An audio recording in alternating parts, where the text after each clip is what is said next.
Good morning.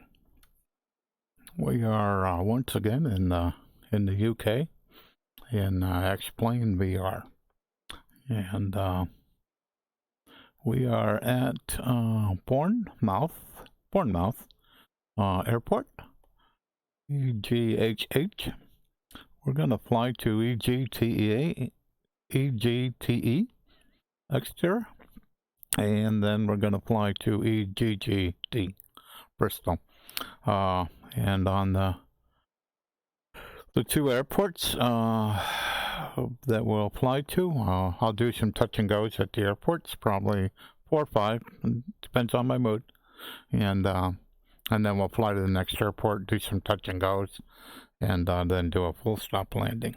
So, been about 6 or 7 days since I've been able to stream. Just life got in the way.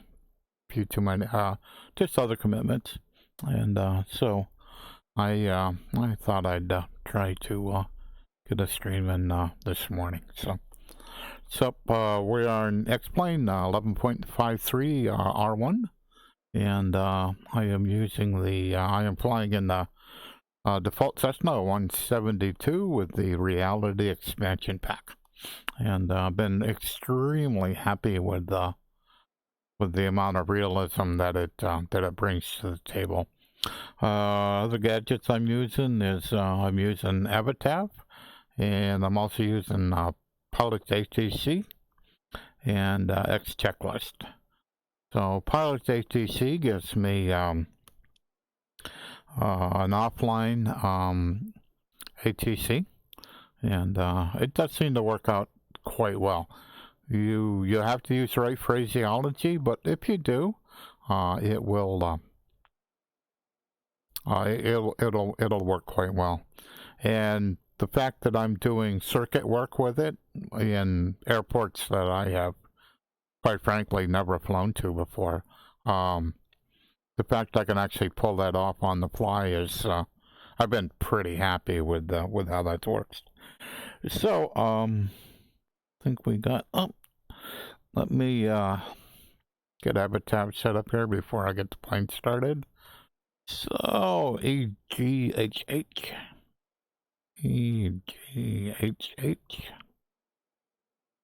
that's where we are. Backspace, EGTE, TE.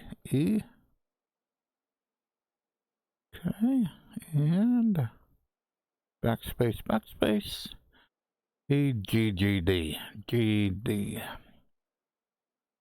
Bristol. Okay, EGHH. So our elevation here is 38 feet. Looks like we got a car runway 826. That looks like what I see out there. And see if we can get an airport airdome chart here. See what it looks like. Do a spin. Zoom a little bit. Okay. Yep. So it's only one runway. I'm thinking I'm parked over in here somewhere. That's where I think I am, but we'll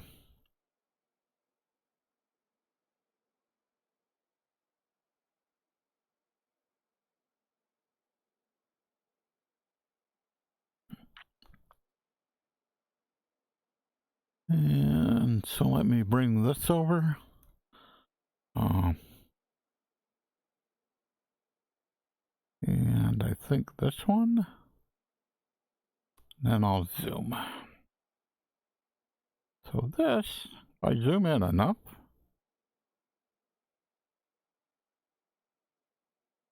yeah. So this should, so I've got all the taxiways here, so when I get my taxiway instruction, I should be able to figure out where I am and where I'm going to go. Alrighty, I guess we can try to get the plane started. Next. 2 brakes. Test and set. 3 fuel selector. Both. 4 fuel shutoff valve. On, in. 6 beacon. On. 7 avionics switch. Off. 8 master switch. On. 9 throttle. Open 1/4 inch. 10 mixture. Idle cut off. A auxiliary pump. On. B mixture. Rich until 3 to 5 GPH then cut off. C auxiliary pump. Off. 12 starter. Engage. 1 ignition switch. Start. 2 mixture, at engine start. Rich. 3 engine. RPM 1000 RPM. 4 oil pressure. Check. 5 mixture. Leaned max. 6 flaps. Retract. 7 avionics. On. 8 instruments. Okay, so looks like we're a little bit shy of 15, going towards 12. So, right about there. Elevation,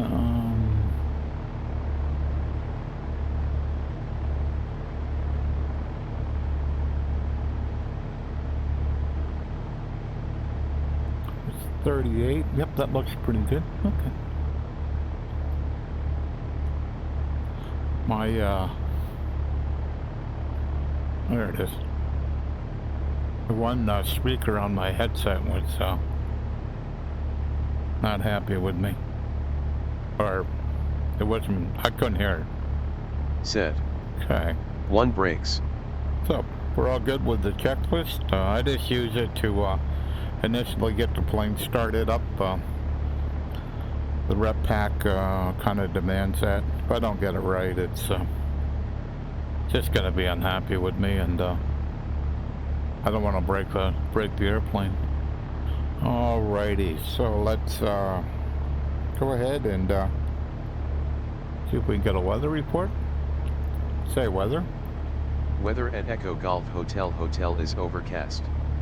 Visibility is unrestricted.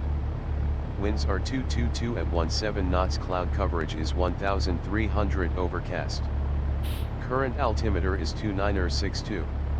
Temperature 14.12.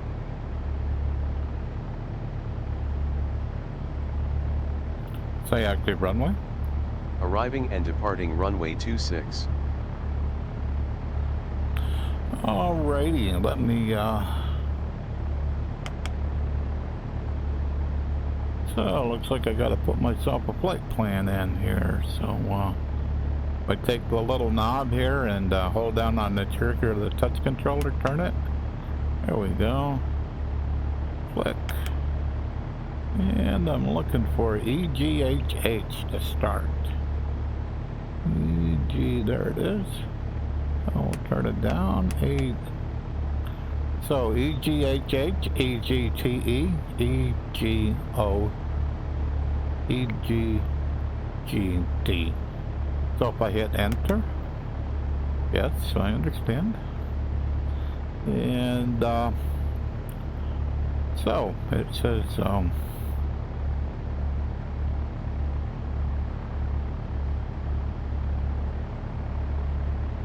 okay. Look at flight plan again. Yeah, EGH, EGTE. Yeah, we're good. Alrighty. So let me so I'm connected here, so I'm gonna validate this one. And then file.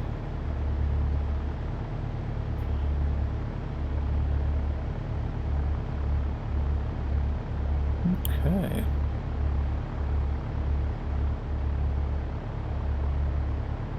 Say active runway. Arriving and departing runway 26. Okay. So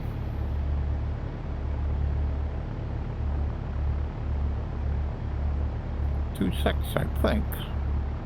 It's going to be pretty close to where we are. So I'm thinking 26 is right there. So we'll, so I'm thinking I can go out and then 26 should be right there. Where does it say? Yep, that looks correct to me. So if I look at that sign over there, there's an arrow that says 26-08. So it should mean that to the left is 26, to the right is 08. So I think we should be good to go. We'll see if pilot ATC is ready.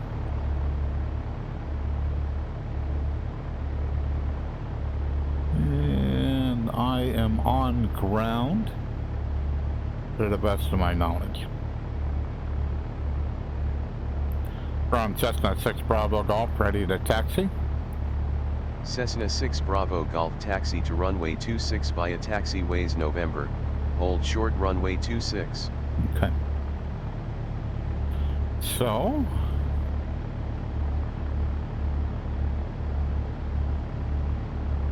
yes. So that's November. So I got to scoot out a little bit. I'm on yeah, and that sign says November. Okay, release parking brake.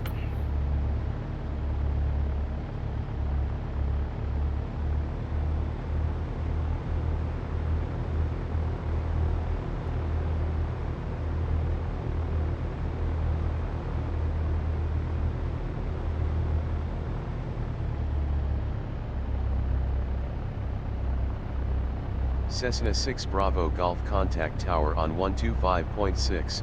Have a good morning. Okay.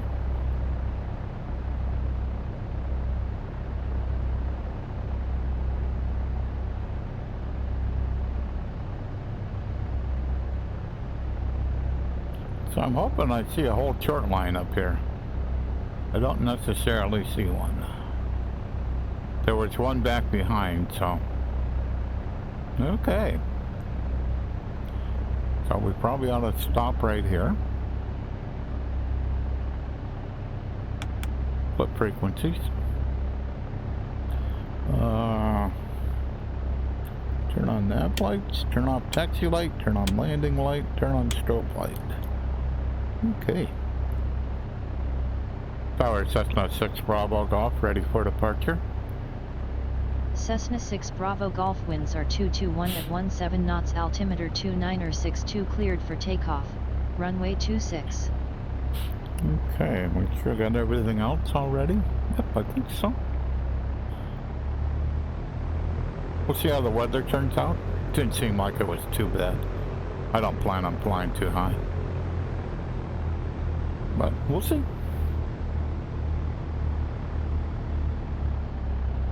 Hopefully we see a big old 26 here. We do. Awesome. Okay, everything kind of looks like it's in the green. Let's give it some power. Let's get going.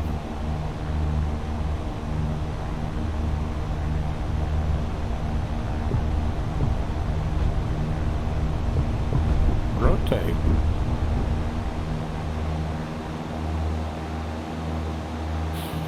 So, looks like it's almost a straight out approach, so I'll just get out here about 500 feet above the runway and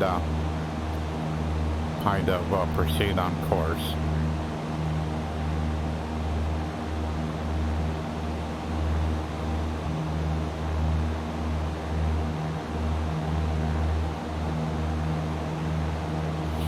So the next airport is 50 miles away.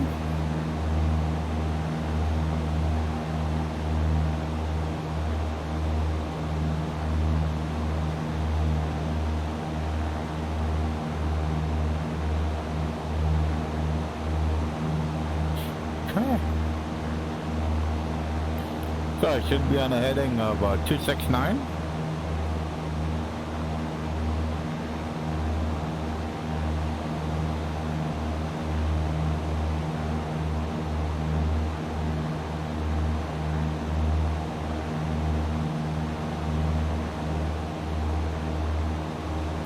So next airport, EGTE.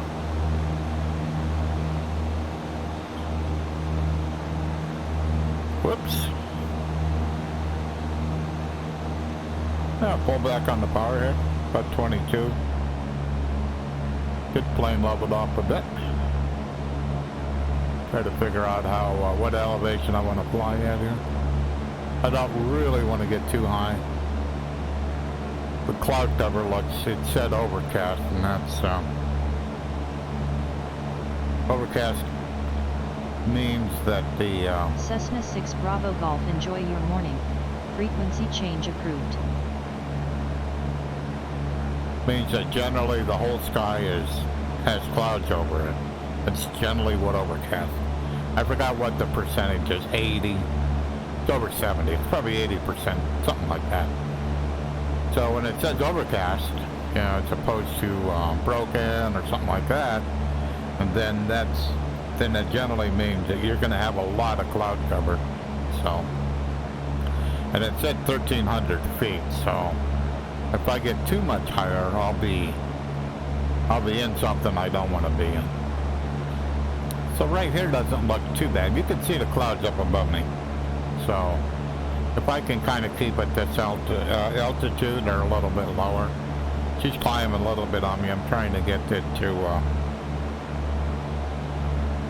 just trying to get it trimmed here at about, my goal is probably to trim it around 1,500. But, it's just a matter of playing around with the, tuning the engine speed, what your altitude is, what your attitude is. Just trying to get it tuned in here. So far it ain't going too bad.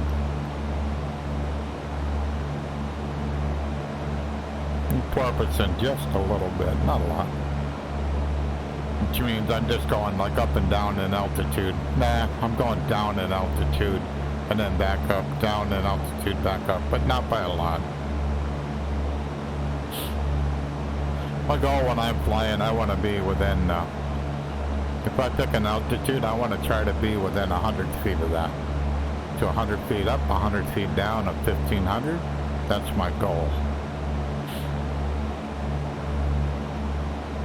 It's kind of crazy if you're just flying in GA. Legitimately, I'm flying westbound, so legitimately I should be flying at 2,500 feet. So it should be an even number, an even 1,000 plus 500. But due to the cloud cover, I'm kind of violating that rule and just keeping a little closer to the ground. So. And since I'm not flying multiplayer, I'm the only guy in the game, or in the area, I'm good with that. It also gets to see the scenery a little better, so. Especially when it's like this, like it's overcast, where it's a little more difficult to see. Excuse me. So the plane's at 2,200 feet. Vertical speed is at 0, and I am just under 1,500 feet. So, what I planned is what I'm doing. So, and I'm running around about 100 knots airspeed. So, ground speed is 96. So I've got to be pushing a little bit of a headwind here, by the looks of it. Not a lot, just a little bit. So the plane just ended a little bit. Pull back on the yoke. Pull down on the trim wheel. Try to get it to stop and come back a little bit. Yeah, it worked.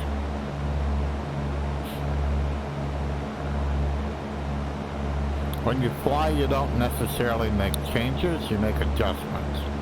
So, you know, nothing is ever done too terribly abruptly. It doesn't have to be.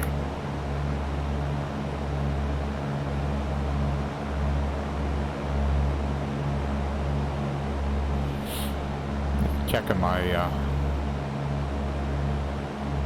OBS Studio. Kind of making sure it's looking how I like it, how it should be. Every once in a while when I start up, because you run VR, it's a lot of things are more they're kind of hidden from you. So so I have my desktop displayed down here where I can look at my OBS studio and I can see the sound bar and that kind of stuff. It's I did a stream about 2 weeks ago, and I started up. The stream went great. Had great landings. Everything went great. I went to listen to VOD. I couldn't hear the airplane. I'm like, what'd you do? Well, with VR, if I start up OBS Studio before I get my headset started up,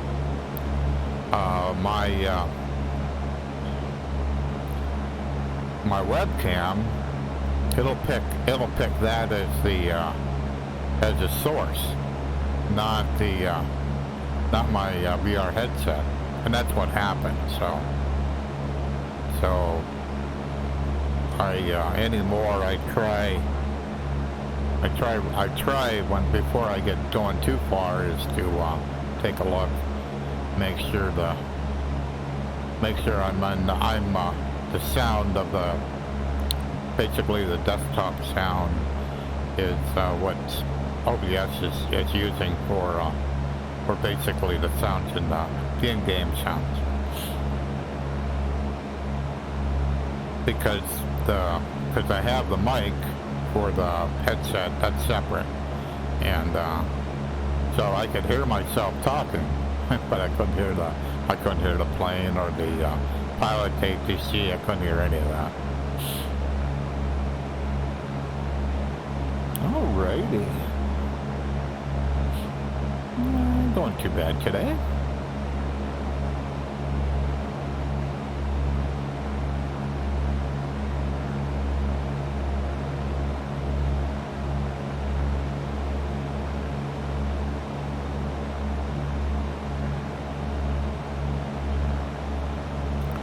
So my headset is an HP Reverb G2,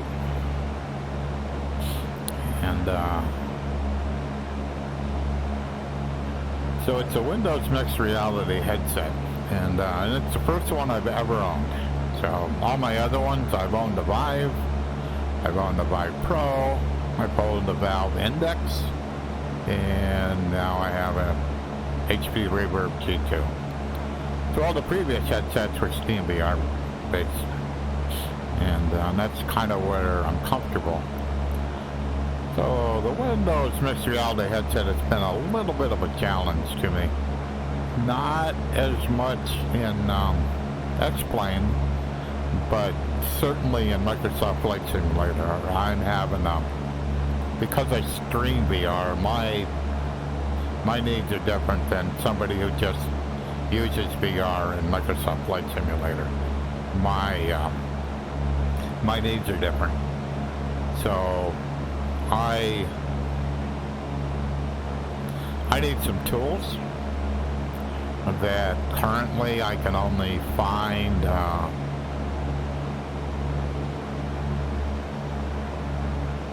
I haven't found the proper replacements for the tools that I get to use in SteamVR in Windows Mixed Reality. I just haven't found them. Doesn't mean they're not there, just means I haven't found them. So it makes streaming, so I have a hard time streaming Windows Mixed Reality or Microsoft Flight Simulator. I can fly it in VR, but the other thing is that I use my Valve Index controllers with the HP Reverb G2, and X-Plane it works quite well. In Microsoft Flight Simulator, it is not stable. If I try to use it, it's just not stable. So for the last couple of weeks, I've only been flying in X-Plane because of that reason. So there's a sim update coming out in 25th of this month, Hopefully that'll, hopefully some things will change, but we'll just have to see. But the other thing that happened is the Vive come out with a Vive Pro 2, and so it ain't like it's a cheap headset, but I had the original Vive Pro, and I bought an Index after that. All of those headsets need lighthouses, and they need a Steam VR controller. So since I already have the lighthouses, I already have basically 2 pair of Valve Index controllers. All I needed to buy is a headset, so I went ahead and put that on pre-order. What my hope is, and it's higher in resolution, it's 4400 or so square per eye. So it's higher resolution than the G2 I'm using right now by probably 300 pixels per side. And also it's Steam VR. So my hope is that I can use it natively in Microsoft Flight Simulator, and I can have all my Steam VR tools without having to jump through any hoops. Because right now I have to use a program called MixVR that allows the G2 to work with the Index controllers. It works, but it's just more stuff that you have to make sure it's working before you go streaming. So the less things I have to worry about before I start up a stream, the better. So I'm kind of hoping that all is going to work out. Just don't know. The only other thing that I need to worry about is I wear glasses, and I generally don't put glasses in a VR headset. I did with the first couple of them, but they're way too expensive to scratch a lens up by doing something like that. Either the lens on the glasses or the lens in the headset. So I gotta go check and see how soon it's gonna be before I can put lens inserts into the Vive Pro 2.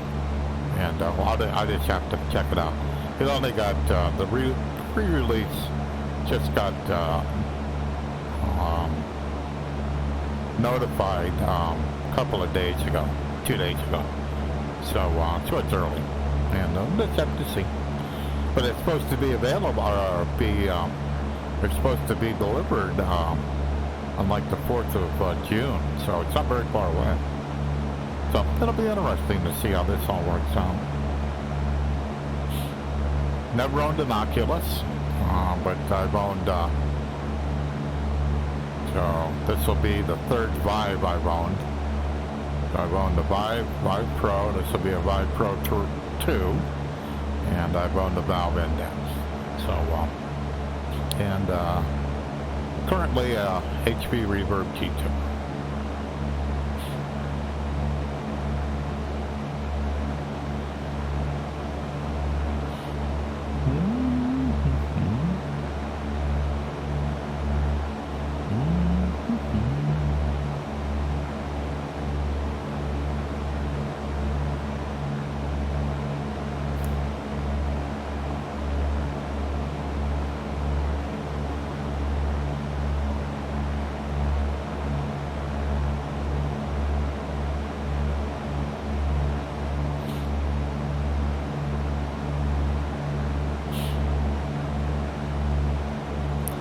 So the scenery I'm using is Orbit's True Earth for the UK.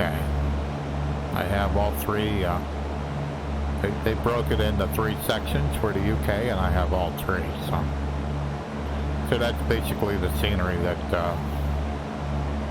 when I look out my cockpit, that's what I see. And it seems, I'm pretty happy with it. It's like all this stuff, it's like an investment, so.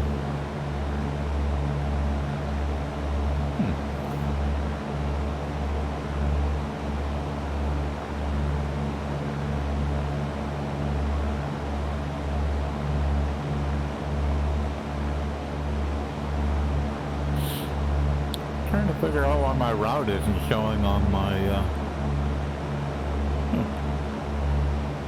pilot ATC. Huh.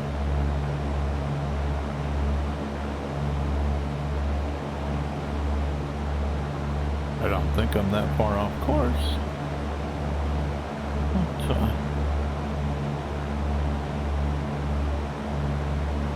yeah, maybe I am. Okay. I had it zoomed in so much I was a bit to the right of the course.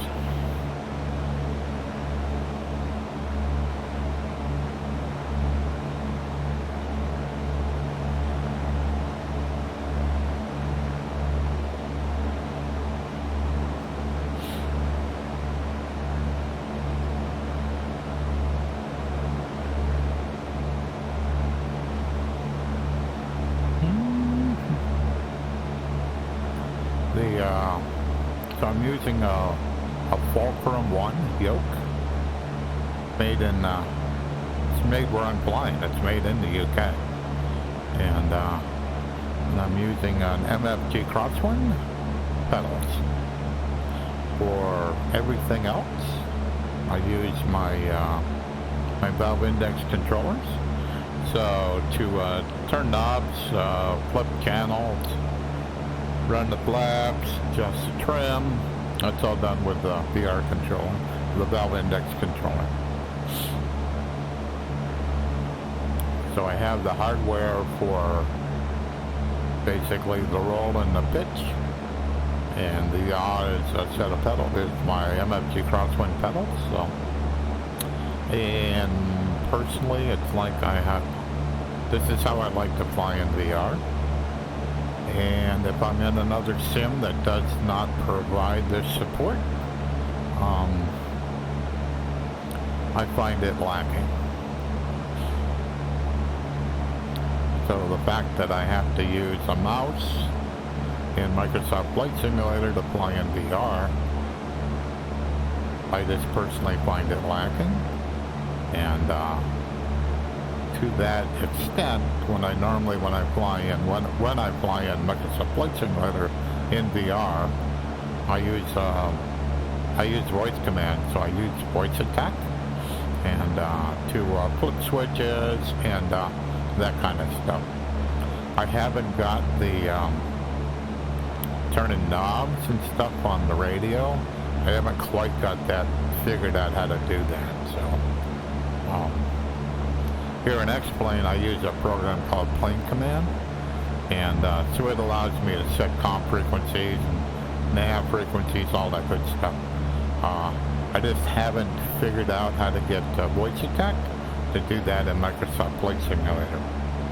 I've been told it will work, but I haven't figured it out. So.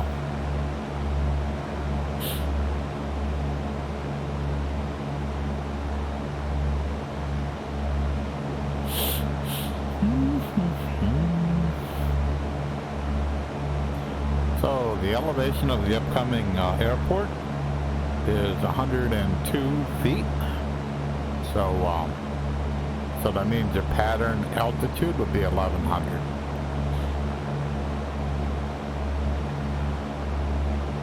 But we got 29 miles to go, so we got a ways to go here.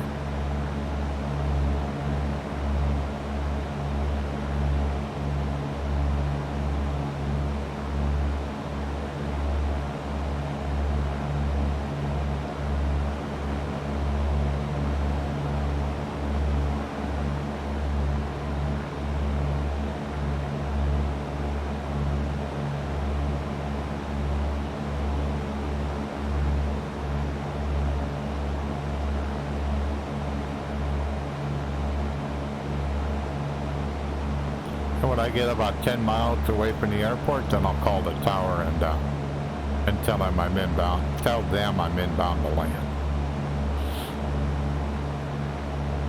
In previous streams, that's exactly what I do, and it seems to work out pretty good.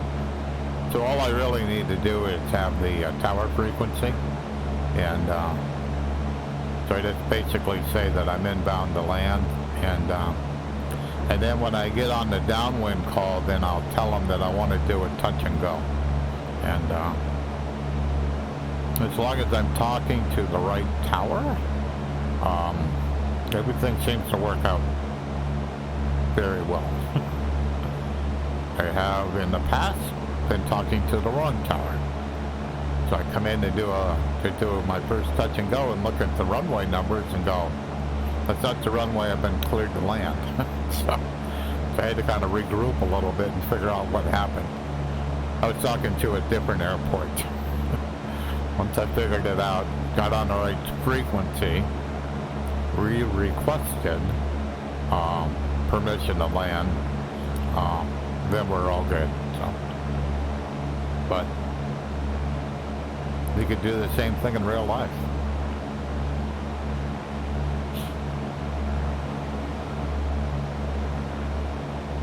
But I do have almost all the stuff. I probably have more of this stuff that you'd have in a real airplane. So in other words, a real airplane, you'd have like a sectional chart. You may have like an iPad or some kind of tablet, you know, that would have the maps and the airport information, all that good stuff. You'd have all that available to you. So I try to replicate that as best I can in VR. So, and in X-Plane, that's done quite well. So, Habitab has. I mean, I'm not even using the moving map in Habitab right now. So, but it's got a moving map. It's got airports. It's got charts. It'll, if you have a Navigraph subscription, it will.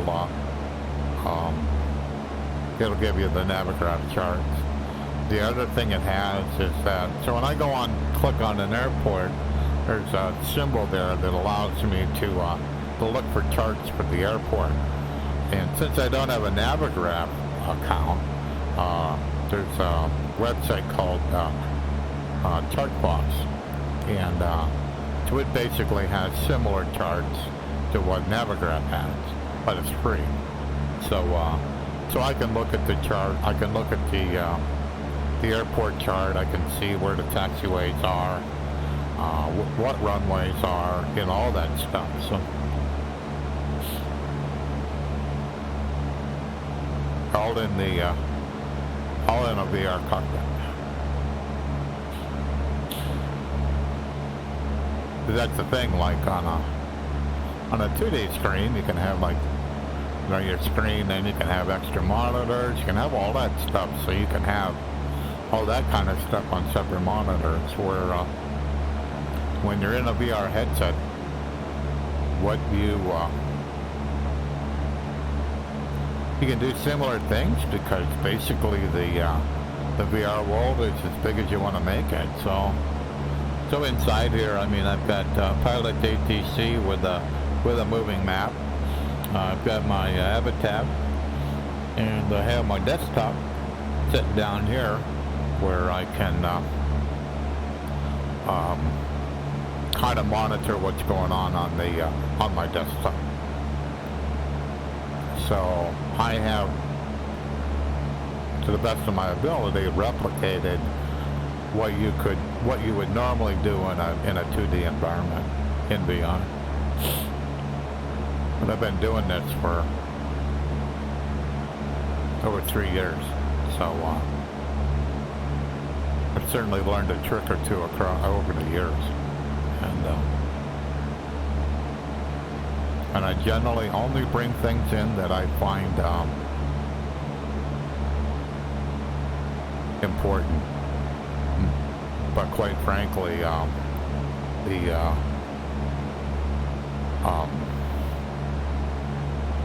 you can have an infinite, shouldn't really say infinite.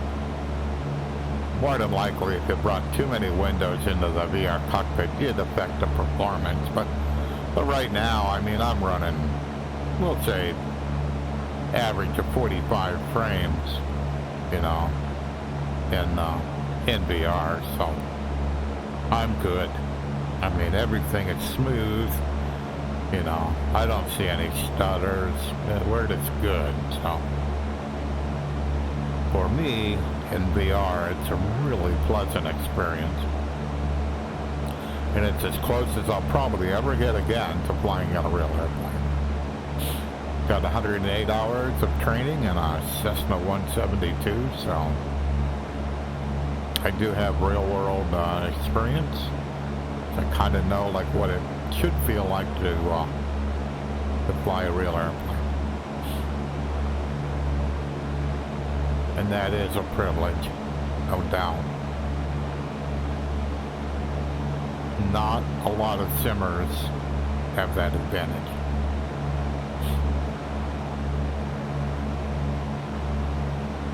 It's been a few years ago now, but maybe 5 years ago now, so.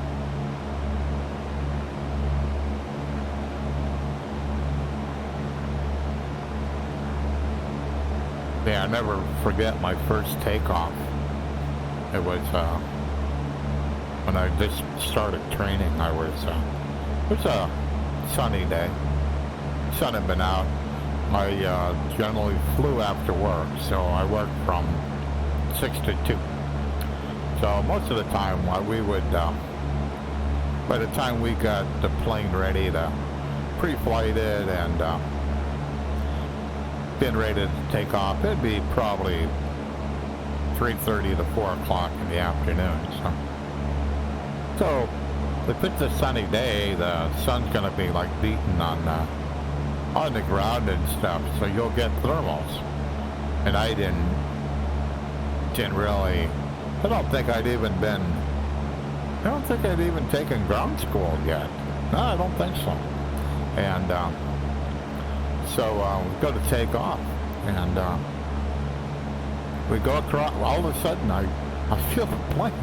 The plane like just jumped up in the air. I mean, not a lot, like maybe a foot, 2 foot, 3 foot. I kind of like looked at my instructor. I went, "What was that?" Felt like a roller coaster. He says, "That was a thermal." What we had done is we had flown over a road.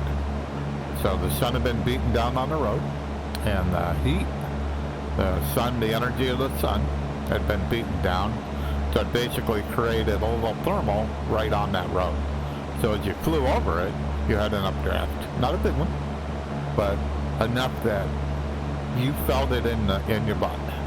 You know, you absolutely felt it. And that was just so cool. Kind of like, oh, okay. And so so now when you transition to sims, you don't get that. It's just not going to happen.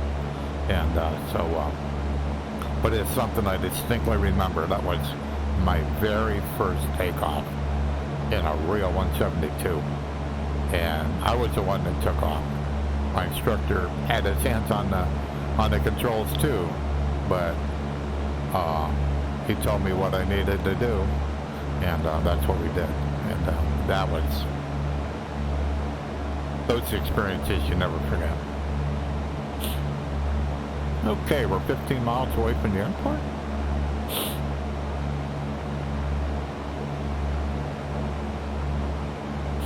Like I said, I have the flight plan in the GPS, but I don't use it to fly.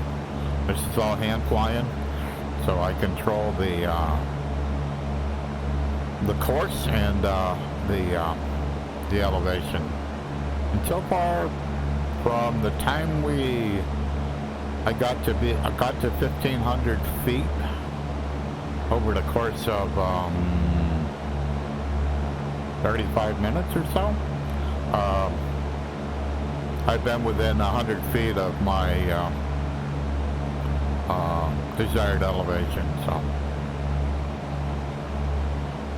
So can you turn an airplane in a sim? Absolutely. It's all in how much attention you pay. Also, the weather has a dramatic influence on it. The weather isn't too bad today. It's reasonable.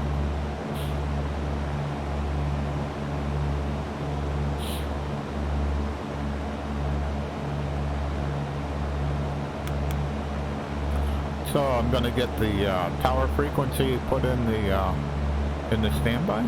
So Setcom 1 standby 119.800. Com 1 standby on 121.7. Well, you missed that pretty badly. Set Com 1 standby 119.800. Com 1 standby set to 119.8. Well, that's much better.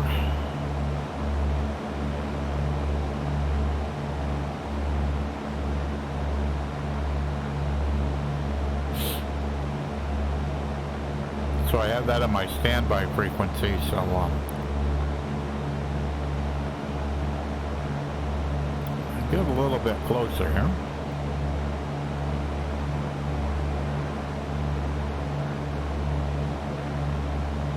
I'll make my first radio call to tower.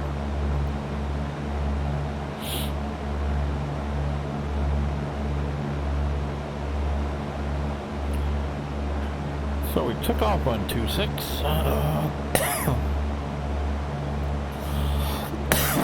Excuse me. So the chances are pretty good that we'll be given that again.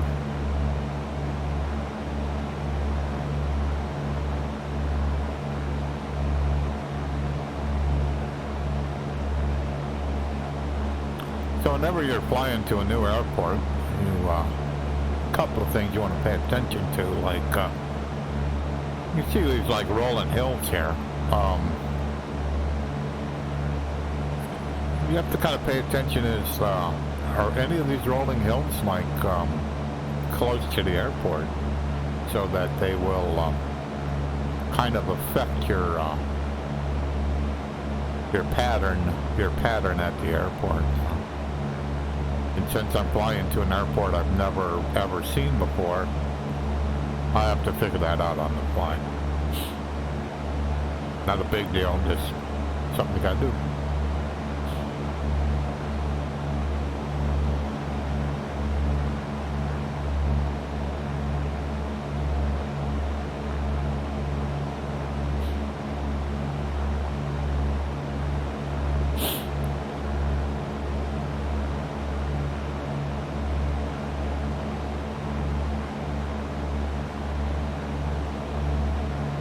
Okay, we're 10 miles out. I'll flip the com. Tower Cessna 6 Bravo Golf. Cessna 6 Bravo Golf, this is Tower, go ahead. Tower Cessna 6 Bravo Golf, inbound to land. Cessna 6 Bravo Golf, good afternoon. Squawk 1200 altimeter 29er56, enter pattern on a left downwind for runway 26. Okay. Call downwind. So basically the same runway, the same runway number is what I took off from. So I have my heading bug set. Move in. Yeah. So I have my heading bug set at 26. So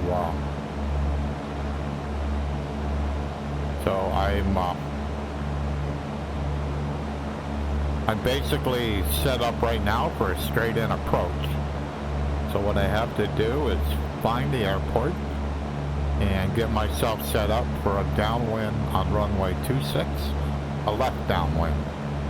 So whatever side of the airport, when I make a left-hand turn and another left-hand turn, that I'll be lined up for runway 26.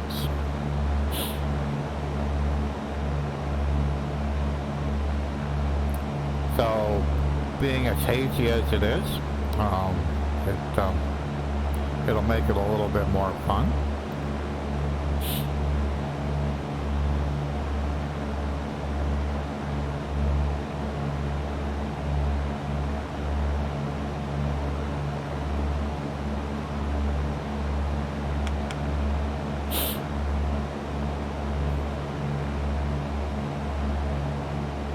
And I'm basically going to pass on the right side of the airport. That may not be correct. I'm thinking it won't be. I'm thinking I want to be on the left side of the airport, and then I'll make a right-hand turn, and that will that'll set me up for a left downwind on runway 26. So I'm gonna make a course correction here. Get myself on the other side. I can see on the GPS where the airport is. So I'm gonna get on the other side of that airport. So I'll be on the right-hand side of the airport.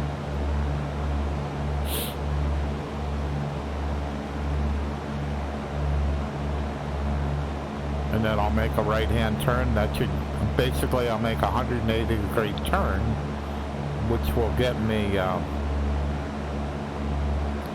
lined up for a left downwind of runway 26.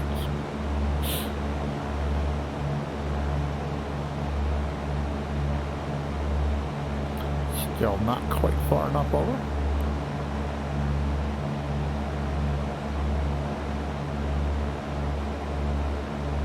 So my elevation is probably okay. So the airport is 5 miles away from me, but as you can see, it's quite hazy. So it makes a bit of a challenge to try to find that runway at a distance. The runway should be right now for me it should be at a bit of an angle from me.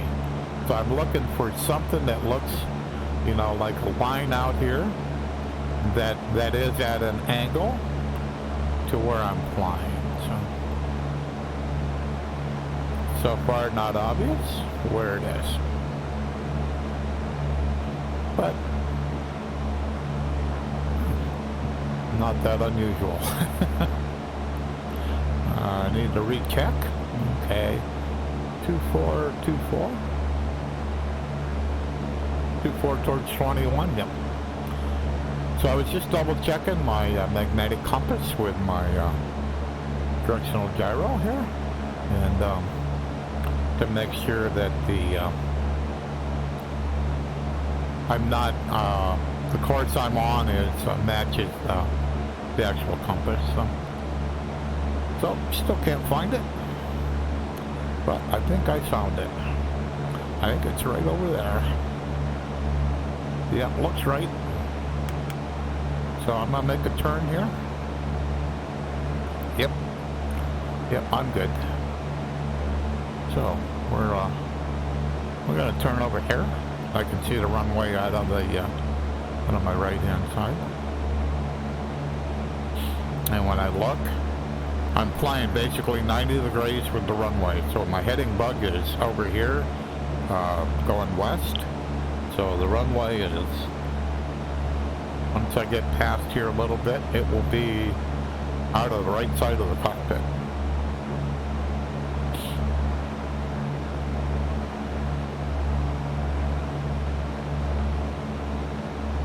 It takes a little bit of, it takes a lot, to be able to know what you're looking for in a runway at a distance, especially like it is today where it's hazy. You have to know what you're looking for. So you can see like how long and how straight that is. Because the runway here is, the runway is 6,600 feet. And how wide is it? Huh. That's interesting. Normally it tells you how wide it is. Probably, they're normally 100, 150 feet wide. So you're kind of like looking for something out in the distance that looks that way where it is completely straight for a pretty big, a pretty good distance, and like I said, 100, 150 feet wide. So that's kind of like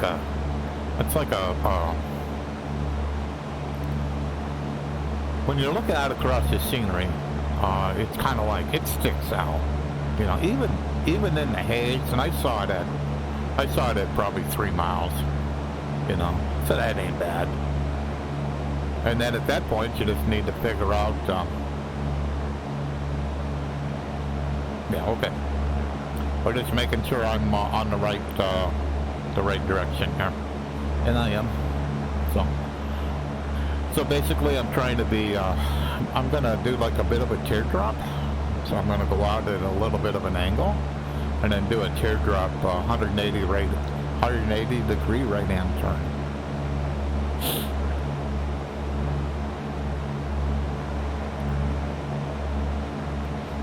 Because I gotta get 2 radio calls in on that downwind.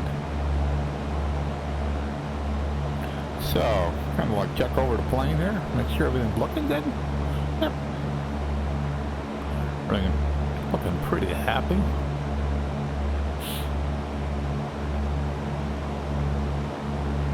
And just keep looking back to see where that runway, where the airport is in relationship to where I am.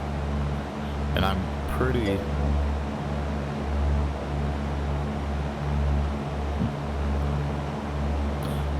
happy where I am right now. So.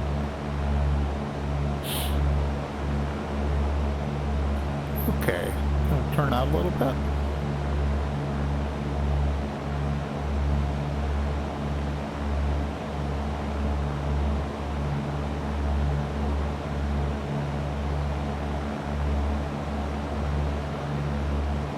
So go ahead and make a right-hand turn here. Just trying to do a standard right turn here. So just a gradual turn.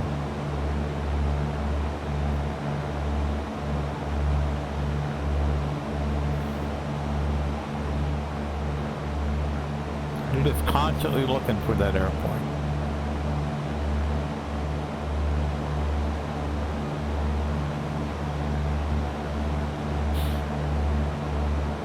First I thought it was a little too close, but I'm okay. We're good.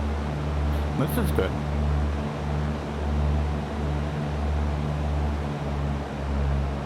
So I'm pulling back on the power a little bit here.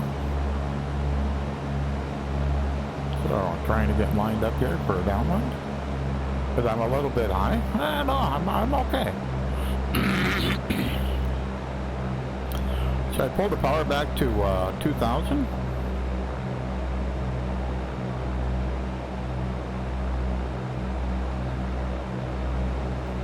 Cessna 6 Bravo Golf, downwind runway 26.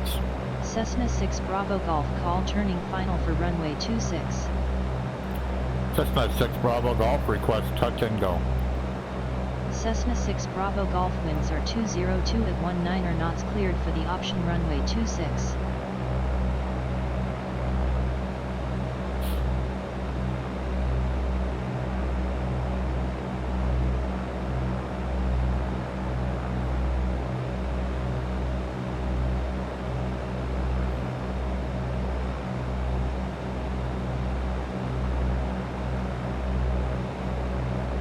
Okay, so you're always looking for the runway. I'm a little bit tight.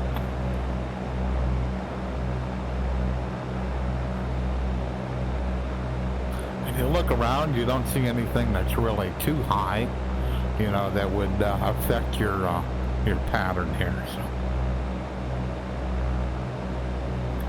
So I'm gonna pull it back to 1800. 1 notch of flaps. Trying to get the plane trimmed up a little bit here. Trying to maintain that 1800.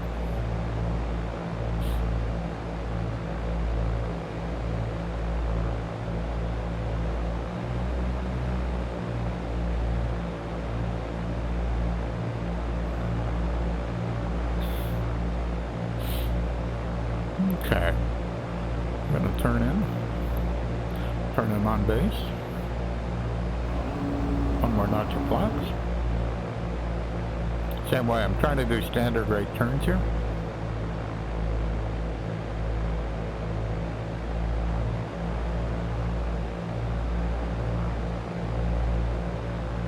Try not to get too low.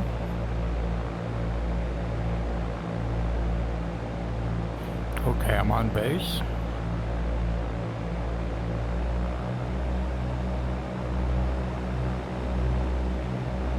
Cessna 6 Bravo Golf turning final. Cessna 6 Bravo Golf winds are 202 at 19 knots cleared for the option runway 26.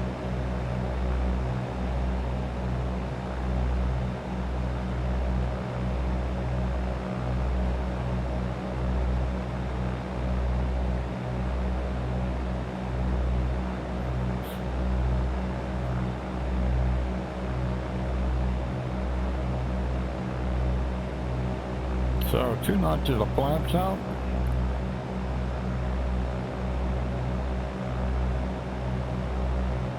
Trying to get lined up with this runway.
Flaps are up.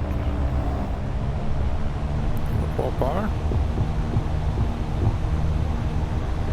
Rotate.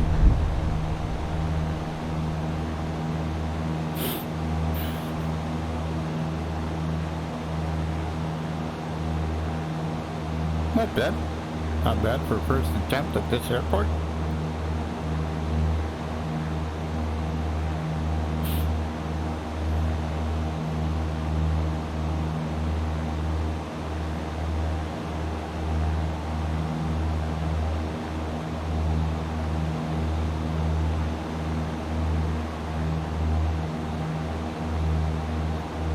Okay.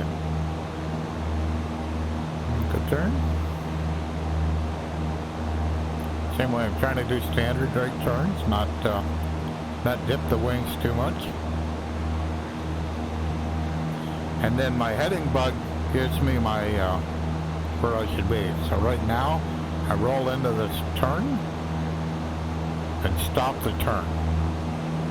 So the heading bug is at 90 degrees. It's out this way. So I've climbed enough. So I'm at pattern altitude. Took the power back to 2000. Make a turn for downwind. Excuse me.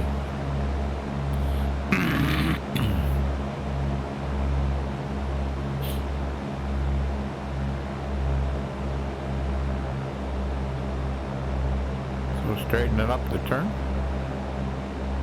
Roll into the downwind.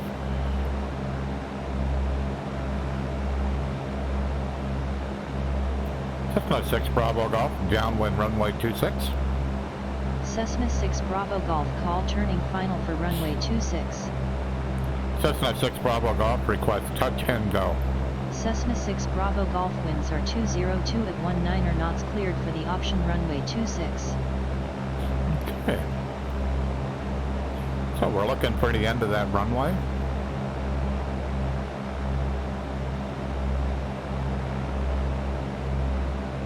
So when I see the end, I pull back on the yoke a little bit, pull back on the power to about 1800, and then I throw 1 knot of flaps in. And then I release that yoke, and I'm trying to get the plane to start descending. Because between here and that runway, I've got to get rid of 1,000 feet. But you don't want to do it quick. I mean, you just want to gradually decrease your altitude. So basically, when I turn on final, I should be about 500 feet above the runway. Okay. Turning on base. I'm looking for the runway to be at a 45-degree angle with me. So as I make my turn, I put out one more notch of flaps. Trying to maintain that 1800 RPM. As I slow down here, the RPM drops a little bit, so I may have to add just a little bit in. Looking for that runway. Cessna 6 Bravo Golf turning final. Cessna 6 Bravo Golf winds are 202 at 19 knots cleared for the option runway 26.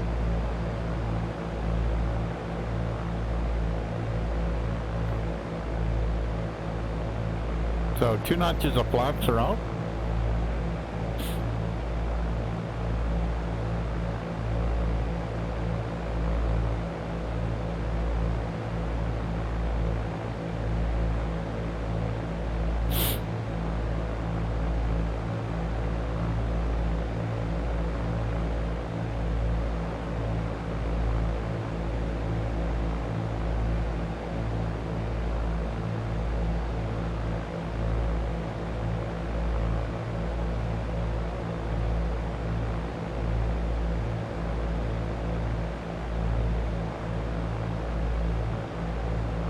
So if you turn on your base too far out, then you may get like too low out here. And looking like that's where I am. So I'm going to put a little bit more power in. Just to make sure that we make it to the runway. And once I'm real sure of that, and I can pull out the last notch of flaps, I'm a little bit misaligned with the runway.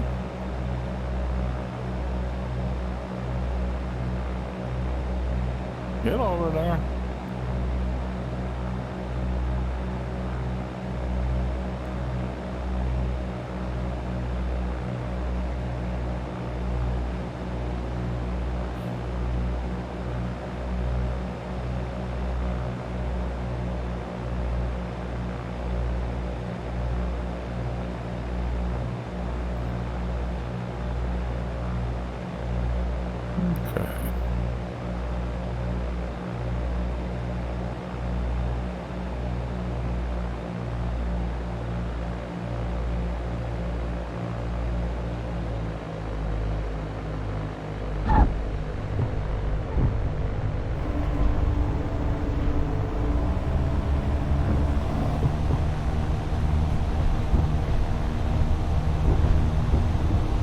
Just feel that landing. You can just feel it. Kind of like I caught it where I needed to, so I'm kind of like flying in ground effect.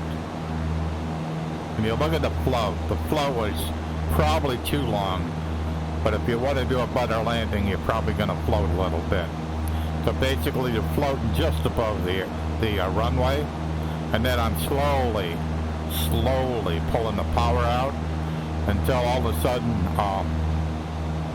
You don't have airspeed to fly anymore, and if you're doing your job, the runway's a foot above you, a foot below you, and then the runway just kisses the wheels. That's how it's done, though.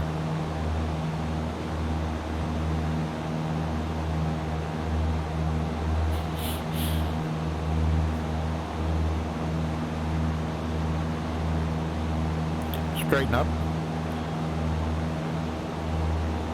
Okay, back to 2,000 RPM. Fly in this direction for just a little bit. Looking for the runway back there. Alrighty, turn to downwind.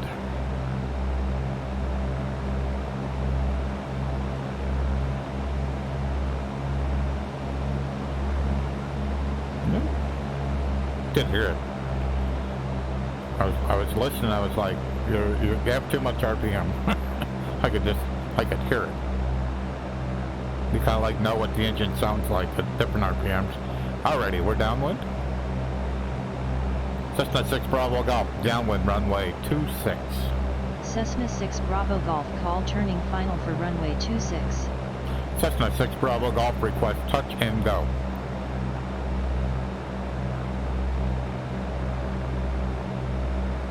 Cessna 6 Bravo Golf request touch and go.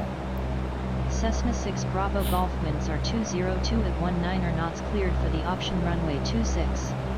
Every once in a while I'll start talking before I've actually pushed down the button, push the talk button, and if you start your conversation before, she won't recognize what you're saying. So, okay, that's the end of the runway. Back on the yoke a little bit. And all I'm trying to do here is prevent the plane from sinking when I pull back the power. And then I release the yoke. So the plane now will start sinking. A little bit.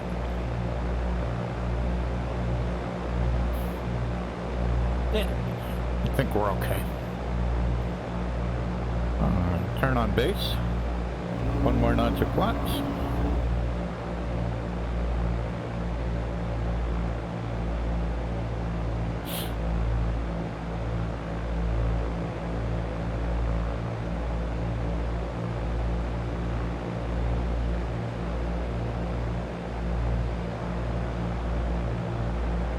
Cessna 6 Bravo Golf turning final. Cessna 6 Bravo Golf winds are 202 at 19 knots cleared for the option runway 26.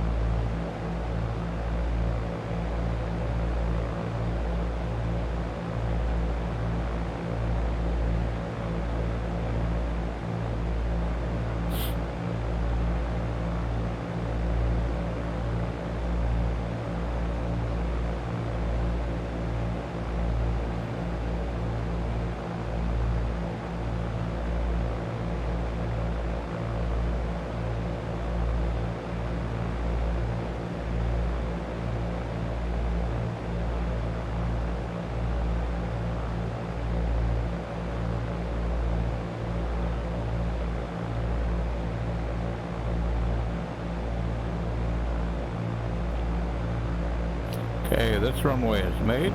Last notch of flaps.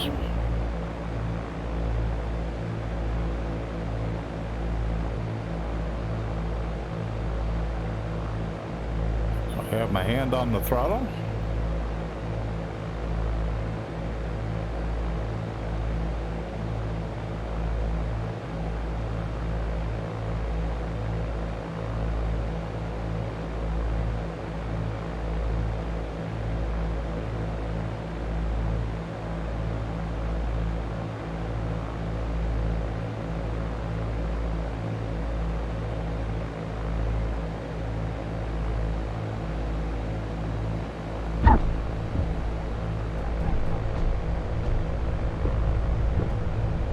Flaps up.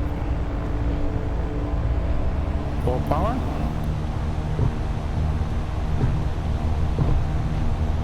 Oops. It's a little late in my rotate there. It's almost 80 knots and I rotate. I'm like, oops, I need to get off this runway.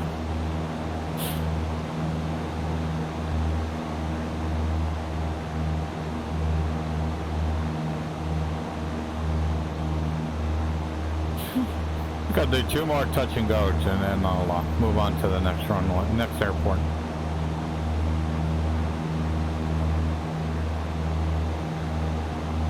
Okay, we're 500 feet.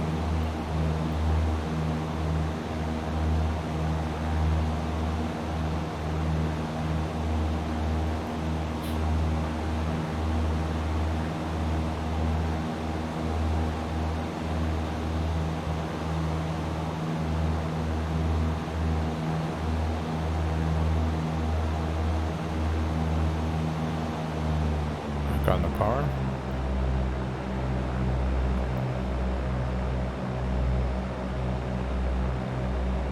Okay.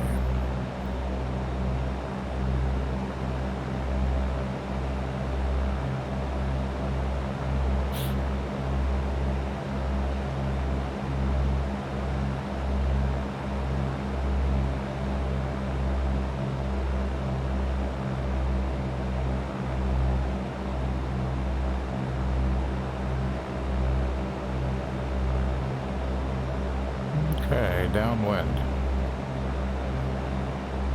Cessna 6 Bravo Golf, downwind, runway 26.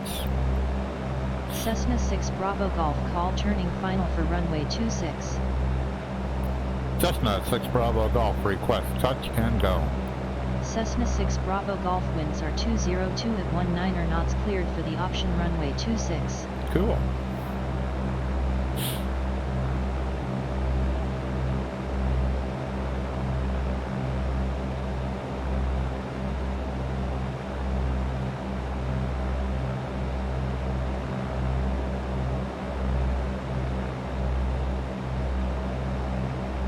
Okay, and there's the end of the runway.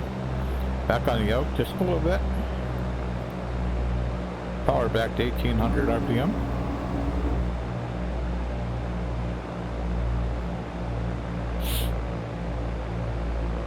I just let the nose fall a little bit here. Okay. About 45 degrees, we're good. So I'll turn on the base. One more notch of flaps.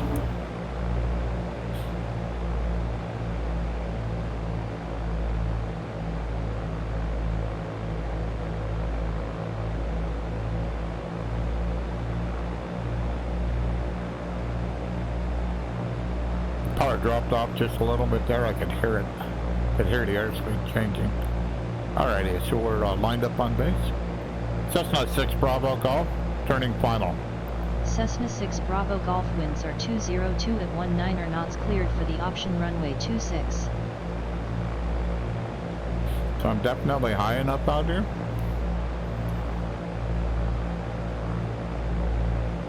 So I went a little bit longer on my base.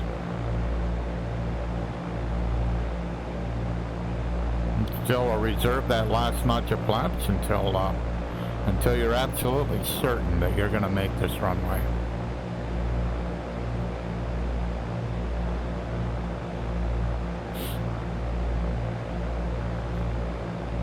Because the last thing you want right now is, if you lost an engine, is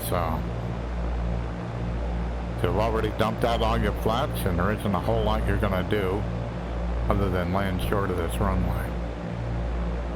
So, we definitely got it made. Last notch of flaps. Just trying to get the plane to descend.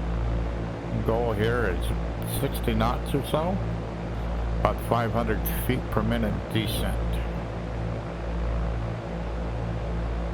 Got my hand on the throttle.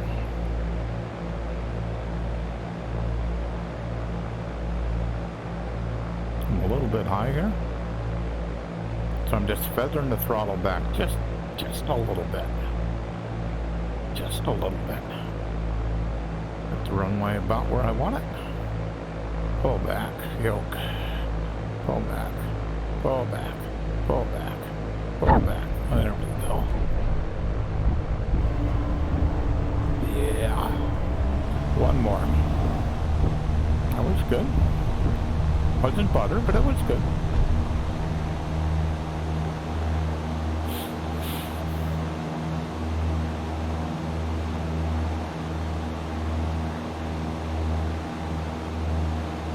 You can feel it, like when you come into like ground effect. You can absolutely feel it. You know, you've caught this airplane. You were descending, and you slowed that descent right now. So I'm descending at 500 feet above. So I've descended at 500 feet a minute.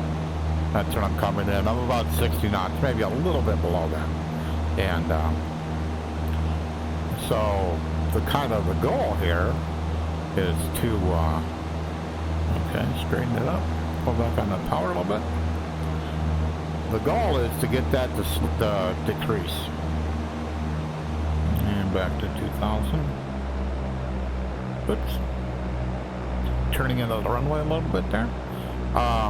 So that's kind of the goal. Is go from 500 feet a minute to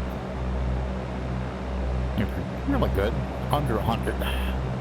And so that's kind of the goal here.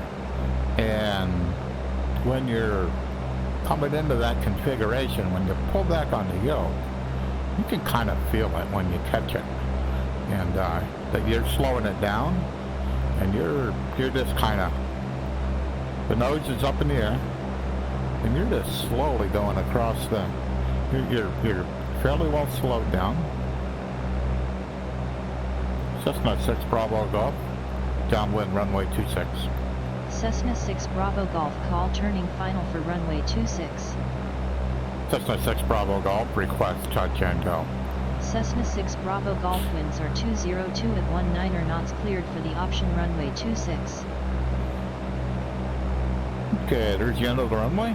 Pull back on the yoke a little bit. Go back to 1800. 1 knot of flaps.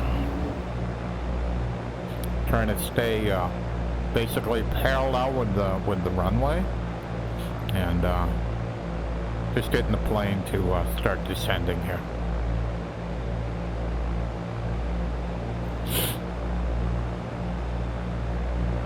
Yeah, we're good.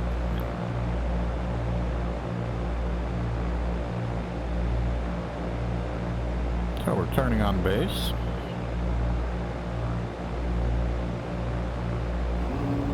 Second notch of flaps is in. Just trying to square up the base here. Yep, there we go. Looking for that runway. Cessna 6 Bravo Golf, turning final. Cessna 6 Bravo Golf, winds are 202 at 19 knots, cleared for the option runway 26. So I start turning in my final here. Looking at where my elevation is, where I am in relationship to the runway, where my airspeed is, and where my power setting is. So I'm 500 feet above the runway right now. So getting myself lined up. I'm descending at 500 feet a minute.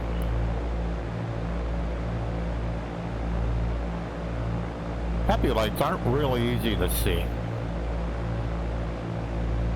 in VR right here. And I'm looking a little bit low. I'm going to feed in just a little bit of power, not a lot. And I'm going to pop that last notch of flaps in. I'll pick that nose up a little bit.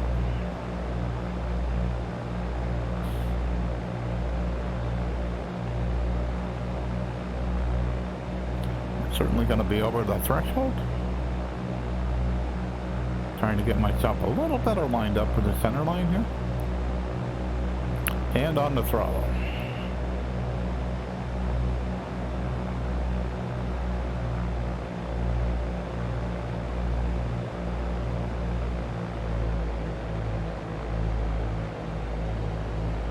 I'm a little steep. Yeah. Expect that. I come in real steep. My float was not quite where I wanted it. Oops. Let's get out of here. Okay, on to the next airport. What's the heading? 35. Alright. I'll do a left-hand turn and get myself on course. Now those all turned out pretty good. Oops, a little off course on the runway. So I'm just going to go wide of the airport here and get myself on the proper heading here. 35.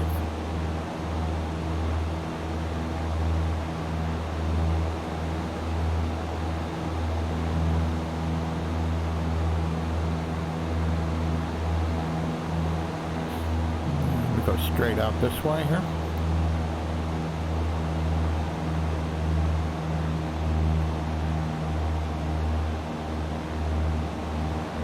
Just trying to stay out of the airport environment, because I have to make a left-hand turn here.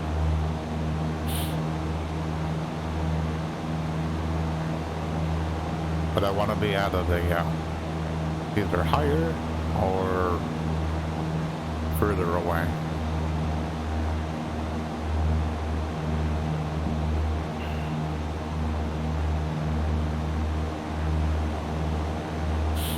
Okay, I'm gonna start a gradual turn here.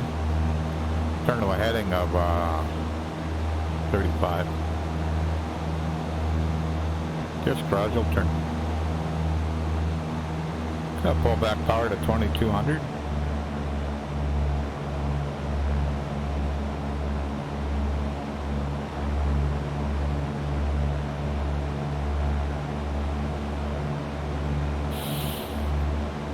Okay, 35.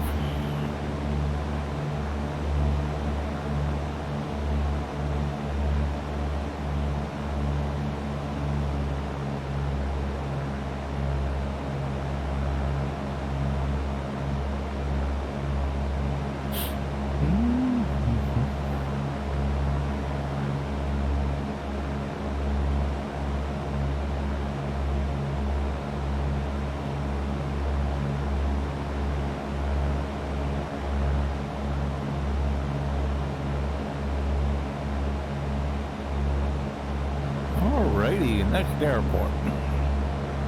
Ooh, this one, I'm going to Bristol, and this one is 622 feet. So pattern there will be 1600, or yeah, about 1600. So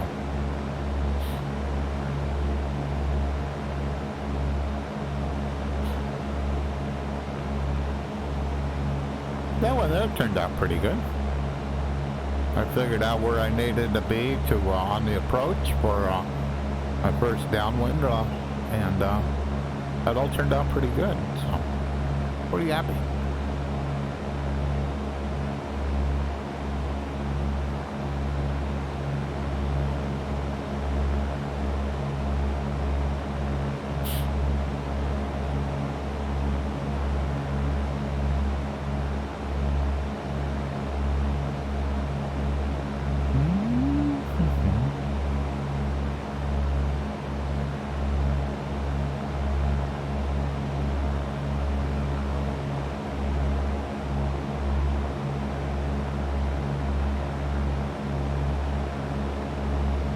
Set COM 1 standby 133.850. COM 1 standby set to 133.85. Okay.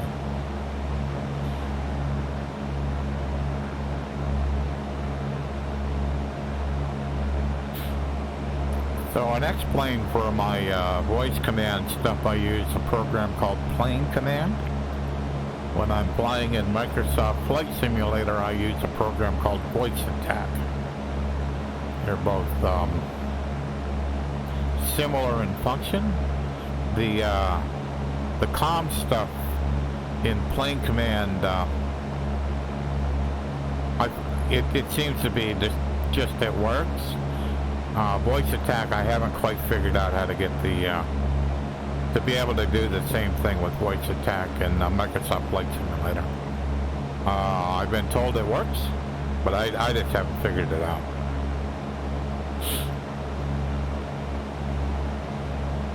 But I also could have just as easily actually dialed it in using the dials in the VR controller. I could have done that also. So.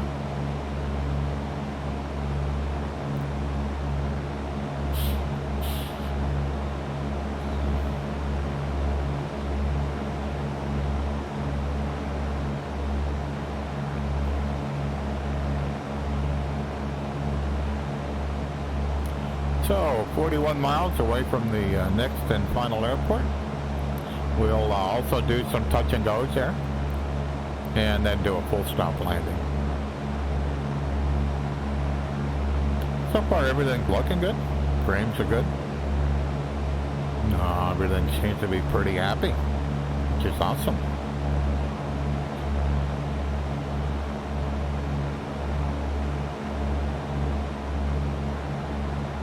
So I'm searching for a RTX 3090, and so every day Newegg gives me a notification on my phone that there's a new shuttle or shuffle, and so I look, and of course all I'm looking for is a video card. I don't want it with a motherboard. I don't want it with memory. I just want a video card. So, funny story about week and a half ago. I my girlfriend found out that Genesis is going to be playing in Charlotte. So she says the tickets go on sale this day. I bought the airplane tickets and I bought the hotel. It's your job to get the tickets. I went, okay. So they go on sale. What a stressful day that was. Just trying to get 2 tickets. Not cheap tickets, just getting 2 tickets. So I get the tickets, and so I don't have a credit card. I have a debit card, and it's got a 2,500 limit. so I spent over 500 for the tickets. So I get the notification from the Newegg shuttle. Yep, sure enough, a 3090, one that I would have bought.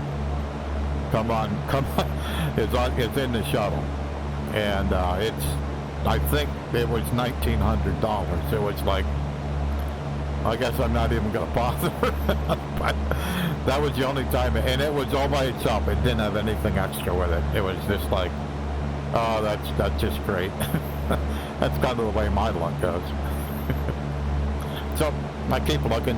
Sooner or later it'll come back available. But I haven't seen a 3090 in a couple of days now. At least I'm only looking for an EGHH or an Asus. Anything else I'm not interested in buying. I mean, I'm streaming I'm running an RTX 2080 Ti, so a 3070, a 3080, that's kind of pointless. So I would buy a newer video card, but it would have a plus VRAM in it. That's not going to happen. So 3090 on the other hand with 24 gigs of VRAM in it. Now we have more VRAM. Now I'll entertain that. So, but well, let's see how it goes.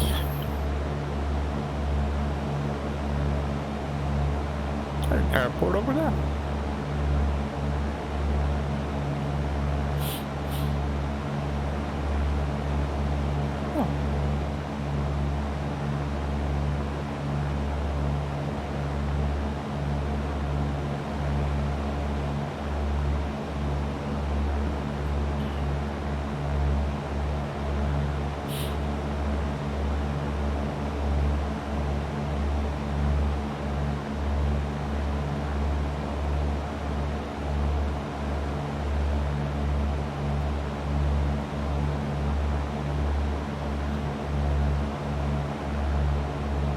So we finally had enough sunny days that I hope my grass is drying up. I can mow it. The only thing I'm not sure about is if the battery's going to be charged up enough I can get it to start.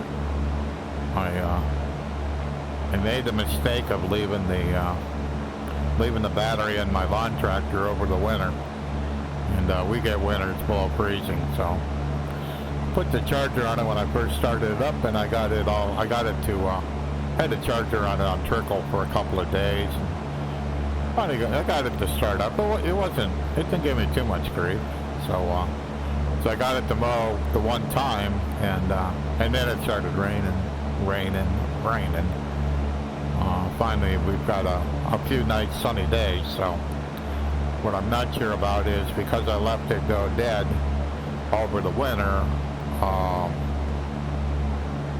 well from mow to mow is it going to behave? If it won't, I'll just have to end up buying a new battery, but we'll just have to see.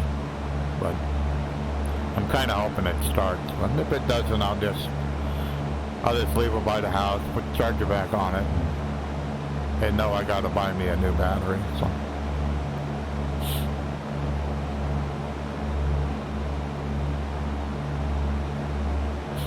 I think I gotta get a little bit lower here.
Yeah, 'cause I probably have a,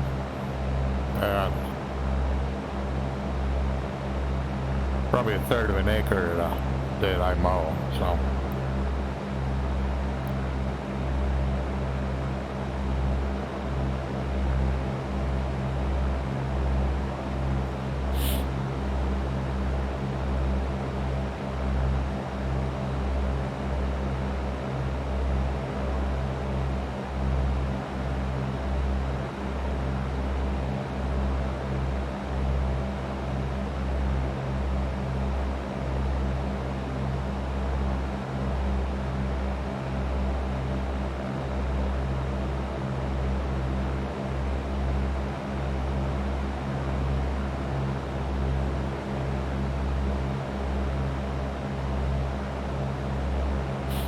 So we're 14 minutes away from the airport.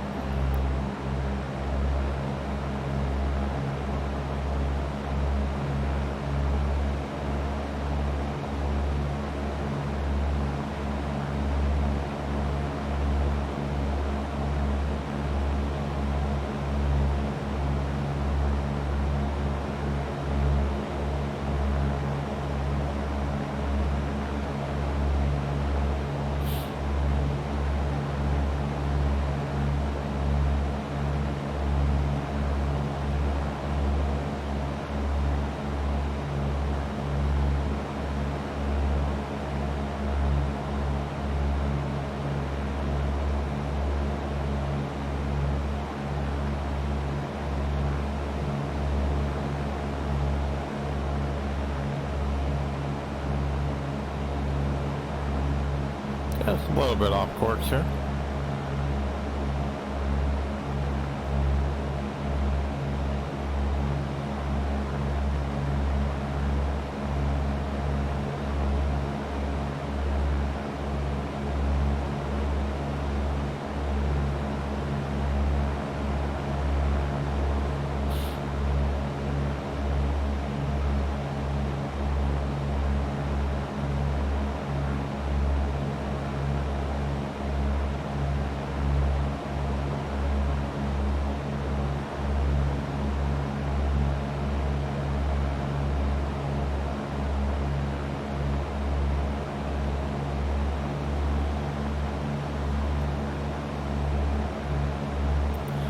So to bring my desktop windows into, and my desktop into VR, since I'm running Steam VR, I run a program called OVR Toolkit, and its latest beta, it allows you to put your FPS VR right over top of OVR Toolkit stuff. So it's kind of cool, you know, where normally it would have been back behind it. So it makes it kind of nice to kind of have them all in like one place. And like when I'm normally using my controllers, you can't see it at all. So I have to rotate my wrist a little bit for either one of them to be visible. So it seems to work out pretty good.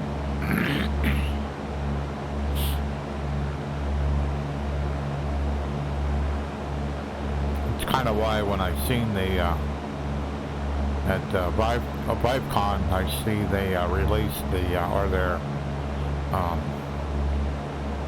they have a pre-release for the Vive Pro 2, and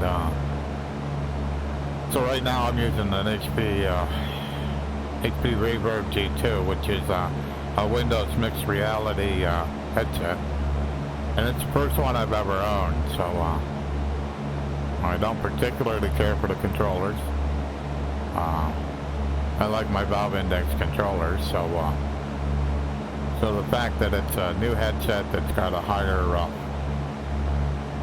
resolution than the G2, it uses Steam VR, so I can use my Steam VR tools, and I can use my Valve Index controllers with it. I already have lighthouses, I already have the Valve Index controllers, so I thought, yep, I guess I'll go ahead and pre-order it. So if it works out, I'll have to figure out what I want to do with my G2. I've been gifted most of my Actually, all of my old VR headsets, I've been gifting them to my my girlfriend's grandson. So he's a geek. So he enjoys them, and he's got two.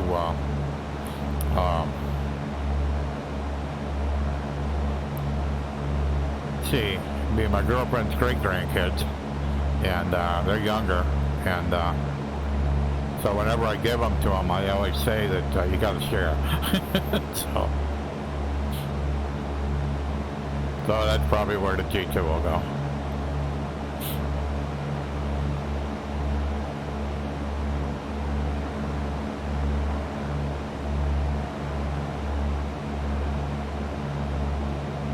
But only if it works out.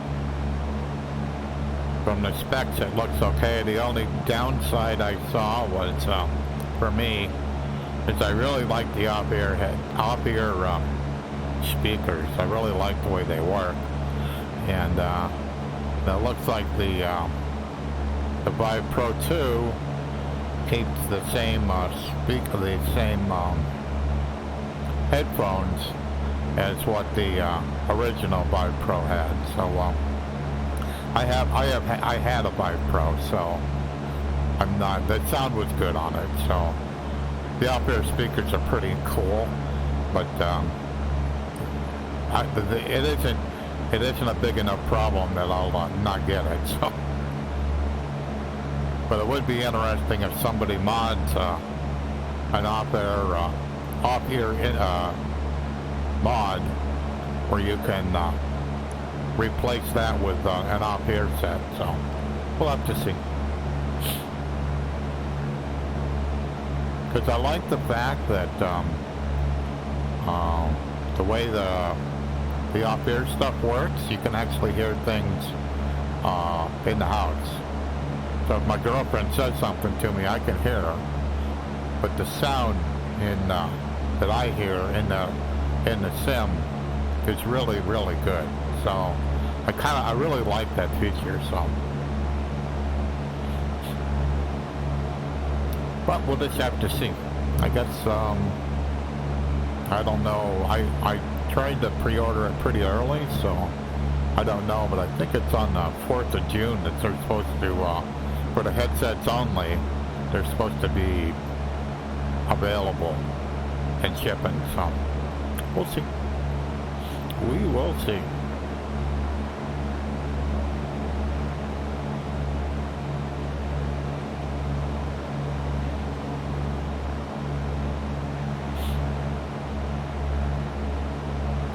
So it looks like we're 14.7 miles away. So. And the other advantage is I should be able to, in Microsoft Flight Simulator, run SteamVR native. Right now, I'm running a program called MixVR, and that allows my Valve Index controllers to work with the G2. After the latest update from Microsoft Flight Simulator, that MixVR doesn't work. It is seriously unstable, and so I haven't been streaming in Microsoft streaming VR in Microsoft Flight Simulator pretty much for that reason. So if it's got native SteamVR support, I should be able to use my tools and start streaming that in VR again. So at least that's the hope.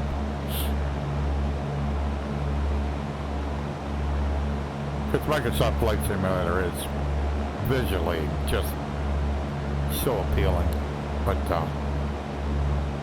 my needs aren't the same as a lot of people, so and I can deal with that. That's why I kind of went back to X-Plane for a little while, just kind of basically picking airports around London. I'll pick an airport I landed at the last time I streamed, and I'll take off from there, and then I'll pick 2 airports that I do touch and goes at, and the final airport I do touch and goes, and then I do a full stop landing, and that will be the airport I take off from the next time I stream.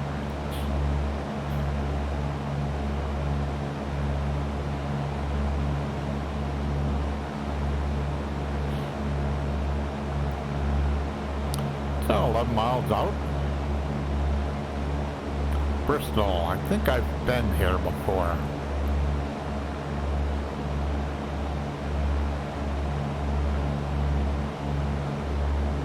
I think I gotta get over a hill here, if I remember right.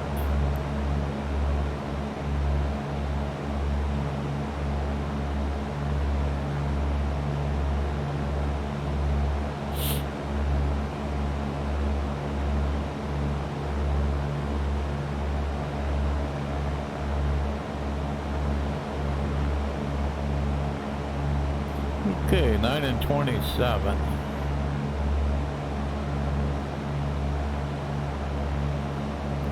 Tower, Cessna 6 Bravo Golf. Cessna 6 Bravo Golf, this is Tower, go ahead. Cessna 6 Bravo Golf, inbound to land. Cessna 6 Bravo Golf, squawk 1200, expect to enter on a left downwind for runway 26.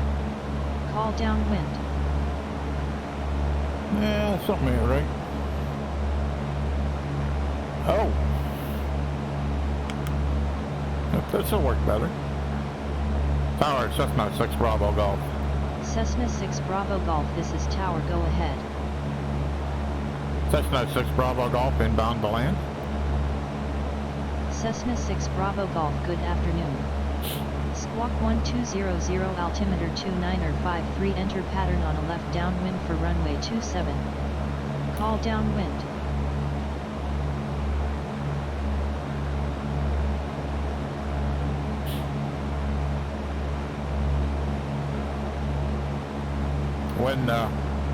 When HEC said runway 26, I went, oops, I forgot to flip the comm frequency.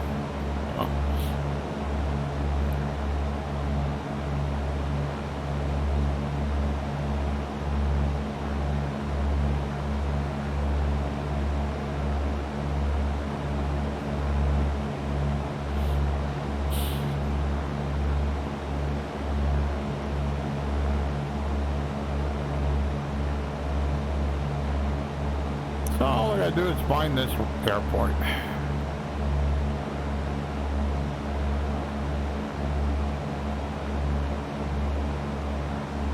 So it looks like it's over here on my right.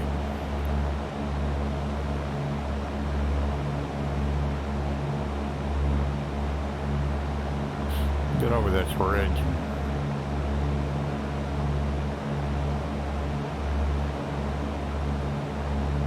Maybe it'll become more obvious.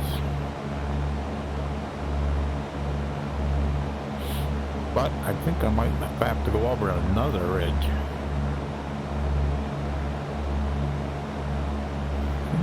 Just remember that.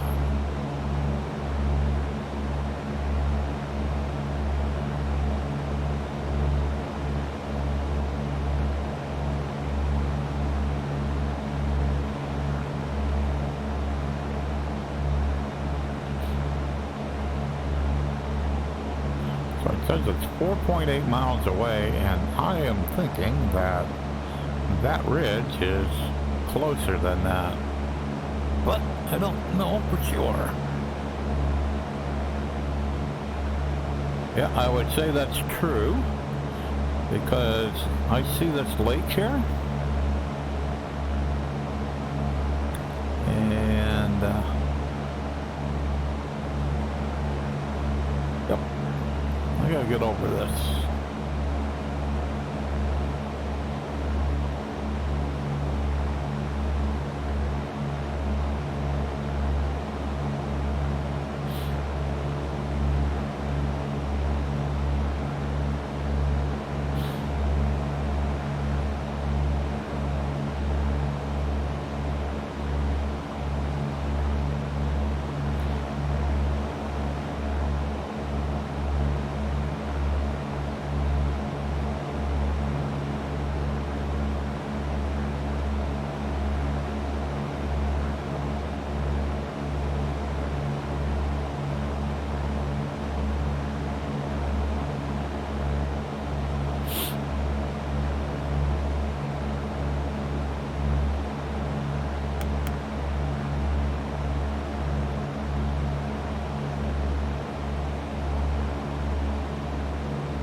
right there. Okay.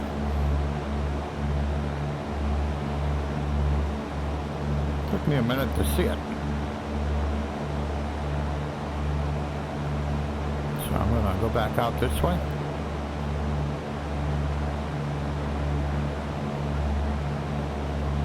Do a teardrop out here.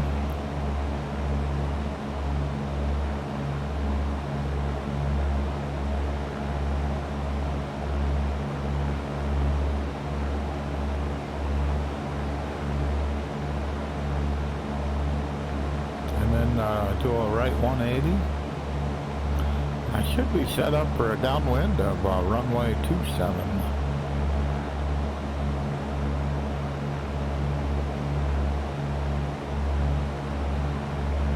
Just kind of glanced over and went, oh, there's a runway there. Alrighty, spin her around. I'm trying not to do a real steep turn here.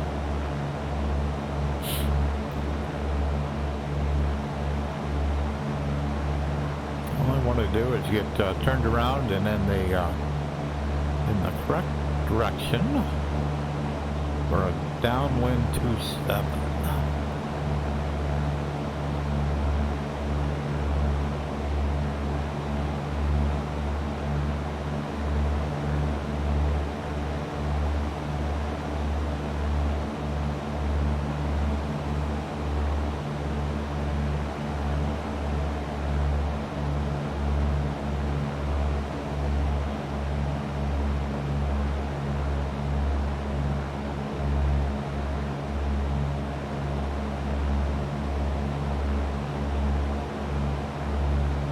Kind of lost it, so it's kind of like on this plateau.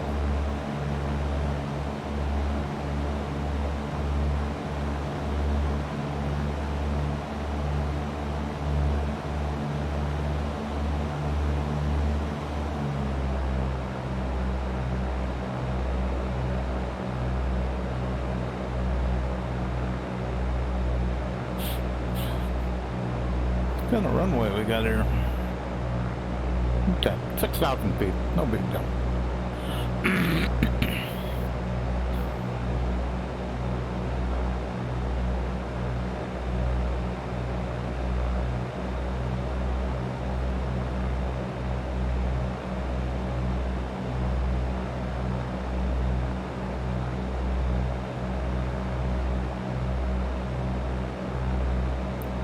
Cessna 6 Bravo Golf, downwind runway 27. Cessna 6 Bravo Golf, call turning final for runway 27. Cessna 6 Bravo Golf, request touch and go. Cessna 6 Bravo Golf, winds are 202 at 15 knots, cleared for the option runway 27.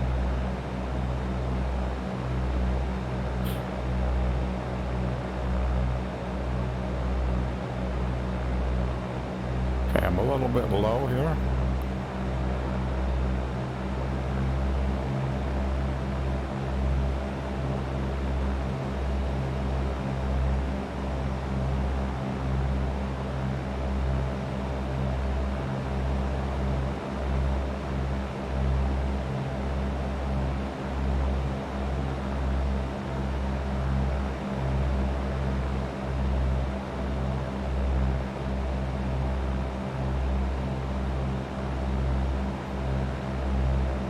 Okay, back to 1800. 1 knot of flaps.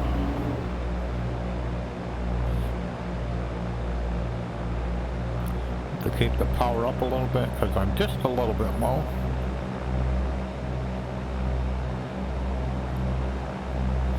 I think we're okay. I don't want to get too far away.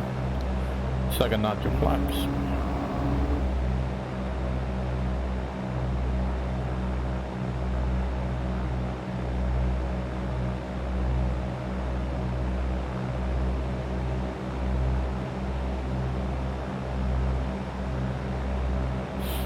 Okay, squared up on base.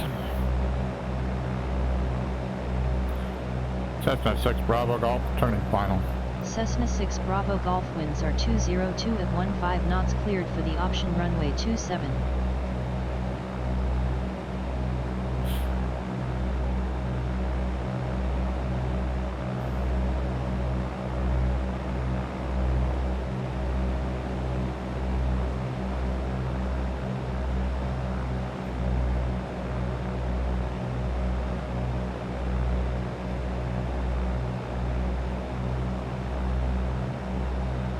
Trying to get myself set up a little better here.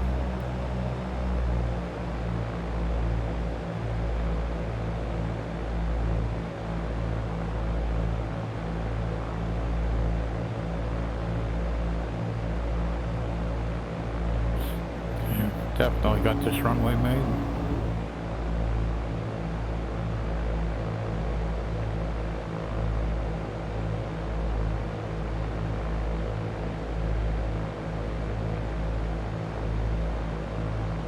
And on the throttle.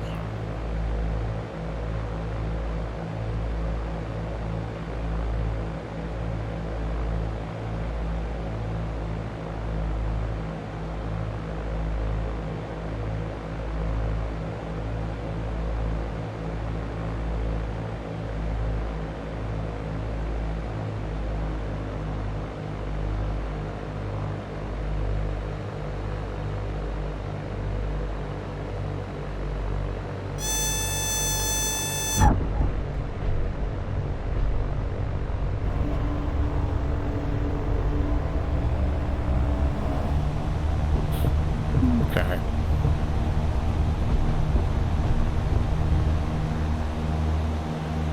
Not one of my better landings.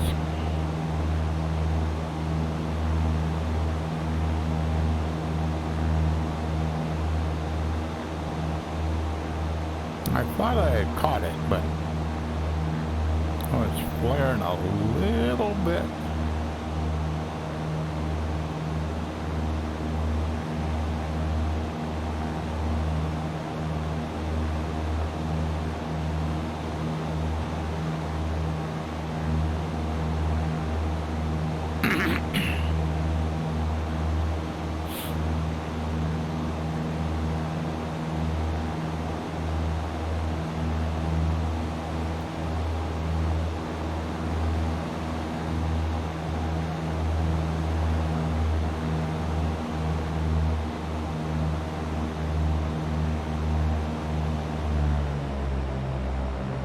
Back to 2,000 RPM.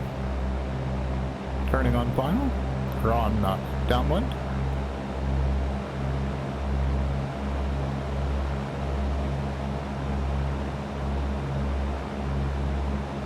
Okay, we're on downwind. Cessna 6 Bravo Golf, downwind runway 27. Cessna 6 Bravo Golf, call turning final for runway 27. Cessna 6 Bravo Golf, request touch and go. Cessna 6 Bravo Golf, winds are 202 at 15 knots, cleared for the option runway 27.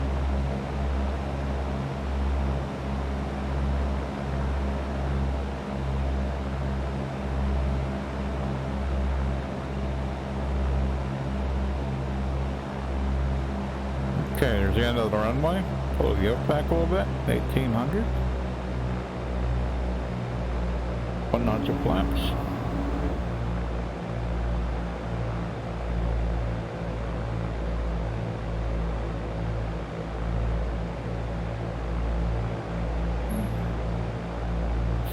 We're probably good enough.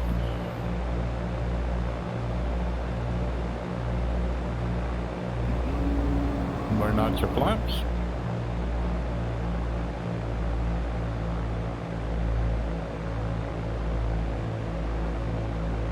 Trying to square up on base here. Haven't quite got around yet.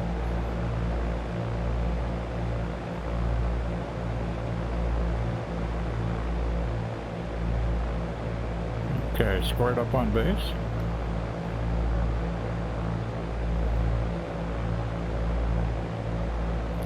Cessna 6 Bravo Golf, turning final. Cessna 6 Bravo Golf, winds are 202 at 15 knots, cleared for the option runway 27.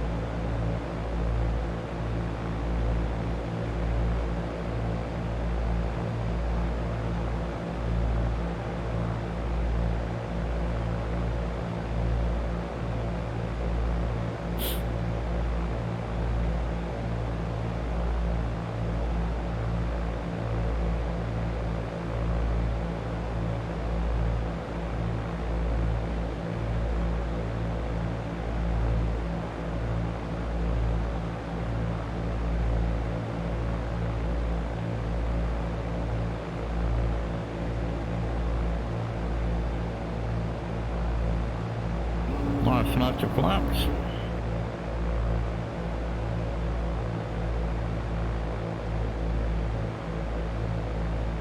Hand on the throttle.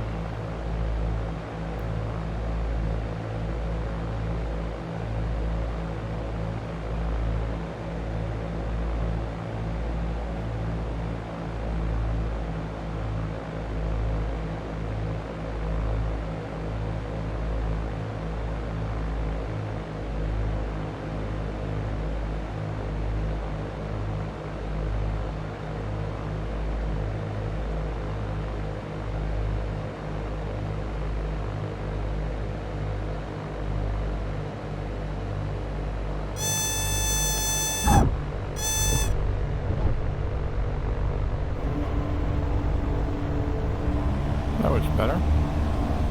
That was an improvement. Rotate.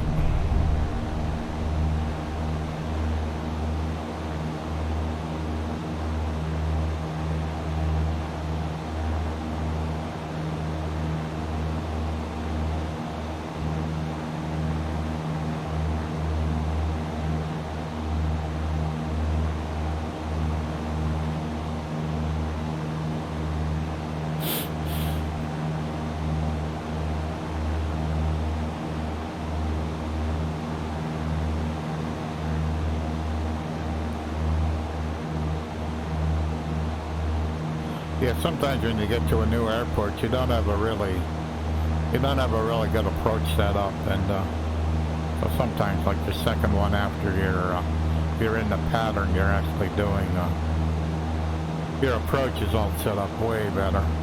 So. Alrighty, power back to 2000. Turn on final on downwind.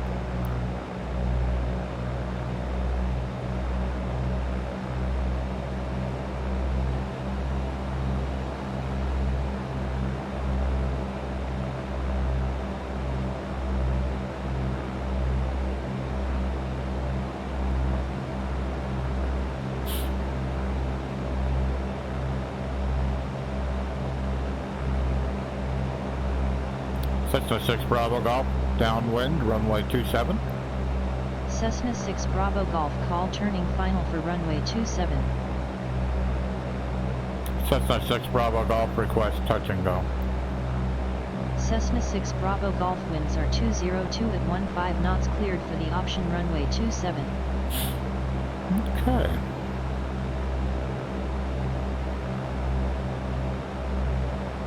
Thing looking pretty good. Looking pretty into that runway. Okay. Hold back on the yoke a bit. Back to 1800. 1 notch of flaps.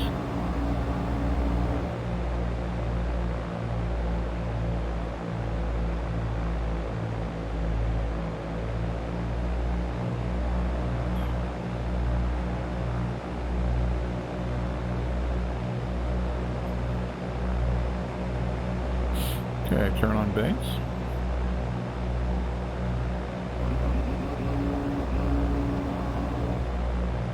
Second notch of flaps.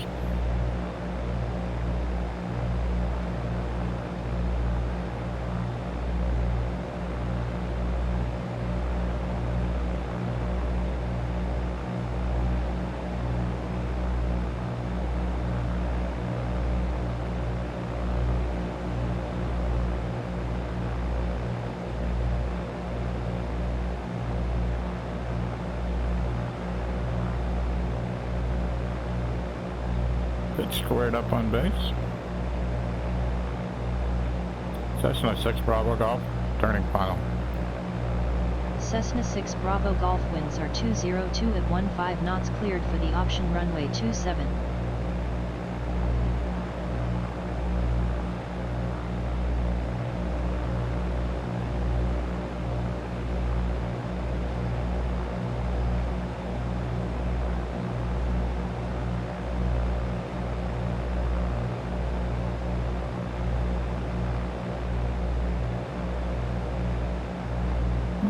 See any pappies here. They may be here. They may just be hard to see in VR. Yeah, maybe they're on the right. Oh, no. They're on the left. But it's hard to see.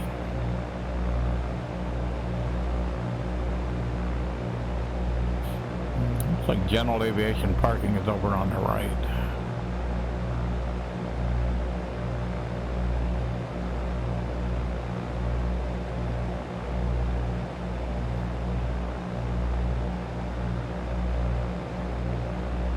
Yeah, they're hard to see. Okay, runway is made.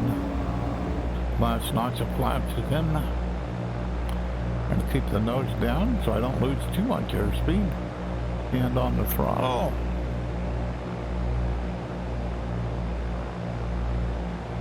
Trying to get on the center line here.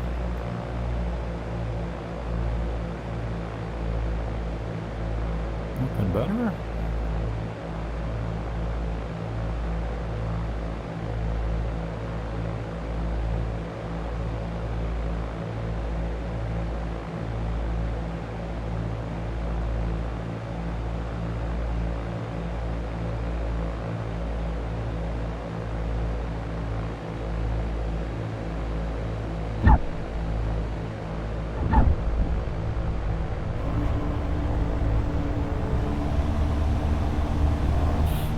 Okay, I think we'll do 2 more touch and goes. And then a full stop.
Cessna 6 Bravo Golf, downwind runway 27. Cessna 6 Bravo Golf, call turning final for runway 27. Cessna 6 Bravo Golf, request touch and go. Cessna 6 Bravo Golf, winds are 202 at 15 knots, cleared for the option runway 27.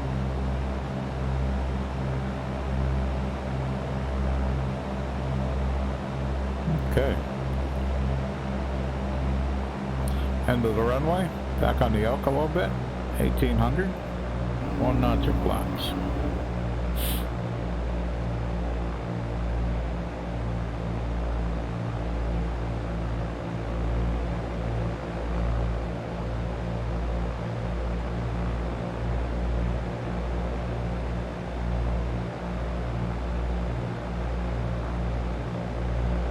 Okay, turn on base. Notch of flaps.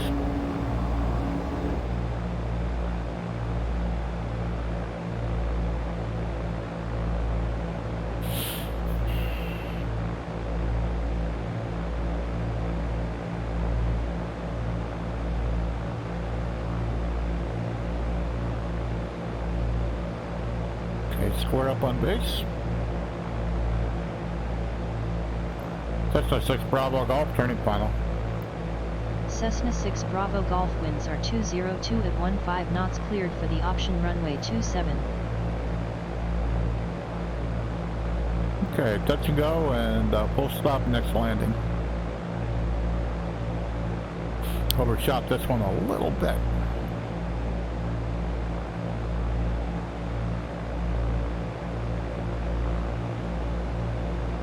Just making sure I still got enough altitude here. Yeah, we're looking pretty good. until I get a little better view here. Where I put in the last notch of flaps.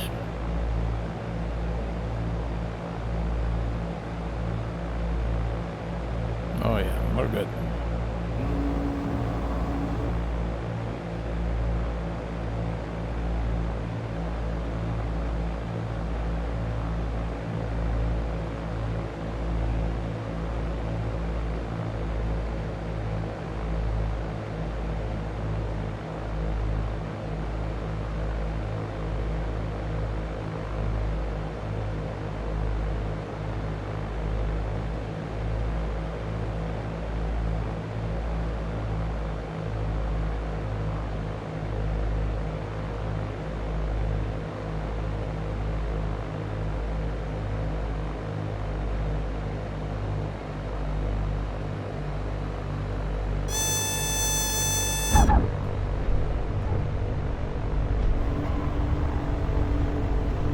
Yep, full stop, next landing. Rotate.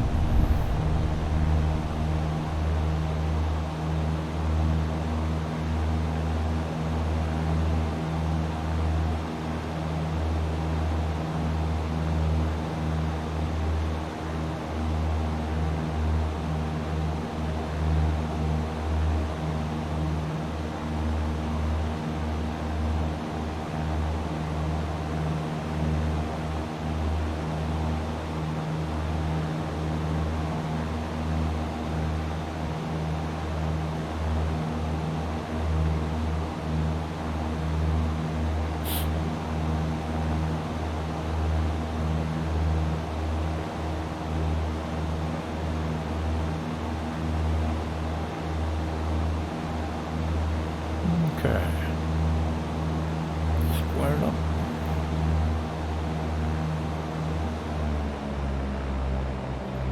Turn on final. Turn on downwind. Keep getting that wrong.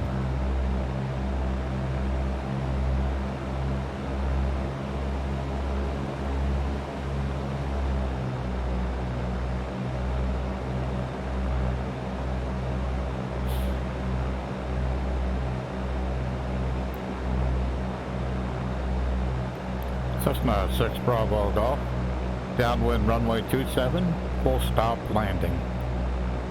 Cessna 6 Bravo Golf winds are 202 at 15 knots, cleared to land runway 27.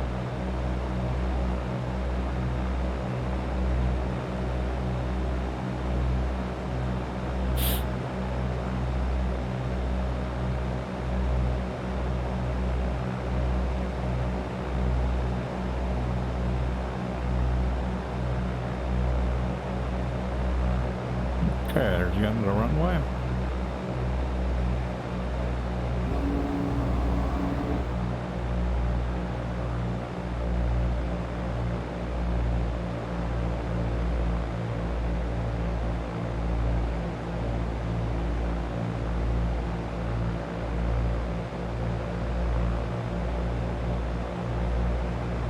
Okay, turn on base.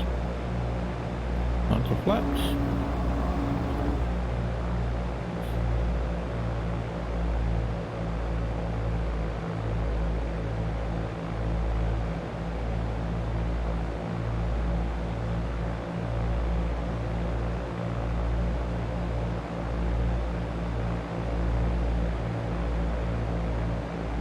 Cessna 6 Bravo Golf turning final. Cessna 6 Bravo Golf winds are 202 at 15 knots, cleared to land runway 27. Oops, overshot just a little bit here.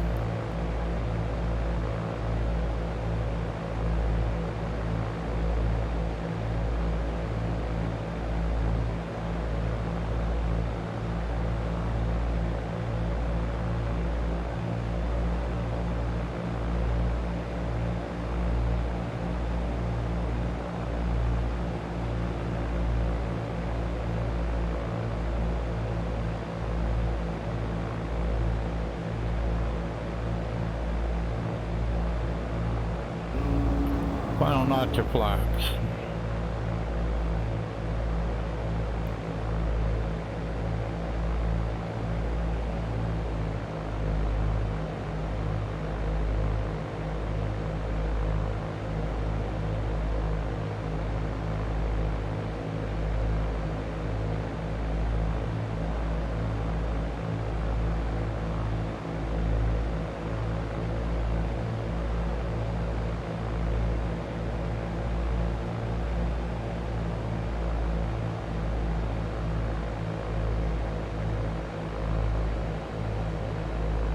Cessna 6 Bravo Golf exit runway when able.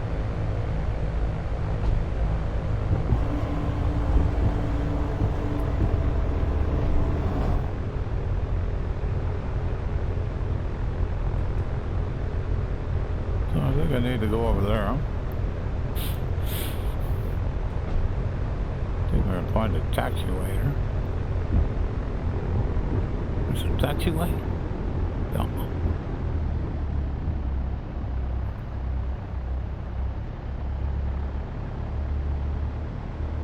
There we go. There we go.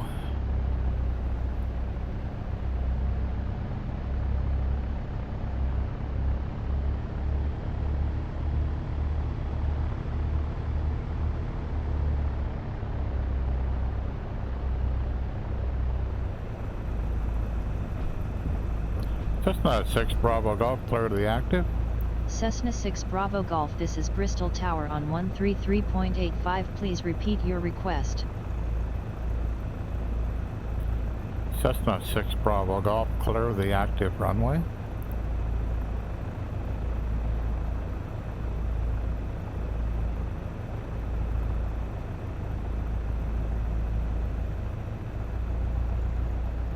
Tower Cessna 6 Bravo Golf. Cessna 6 Bravo Golf, this is Tower, go ahead. Tower Cessna 6 Bravo Golf, clear the active runway.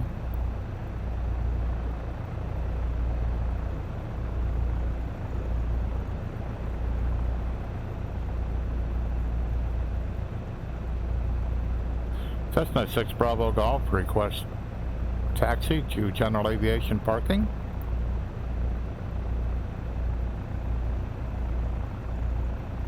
Cessna 6 Bravo Golf, taxi to runway 27 via taxiways Foxtrot, Zulu, Alpha, hold short runway 27.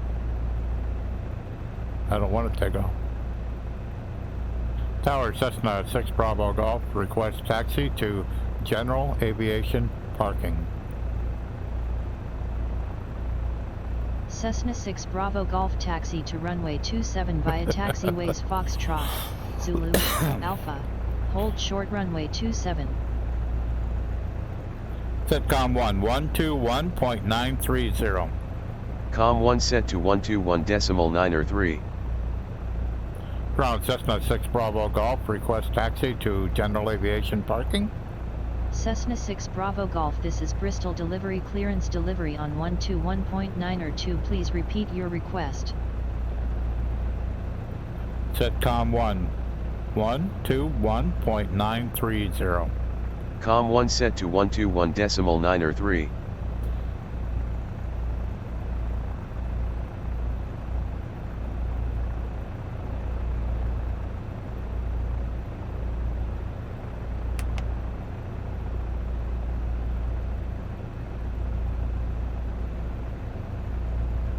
Setcom 1 standby 121.930. Com 1 standby set to 121.903.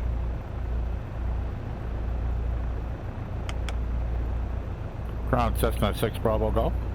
Cessna 6 Bravo Golf, this is clearance delivery, go ahead. That keeps switching.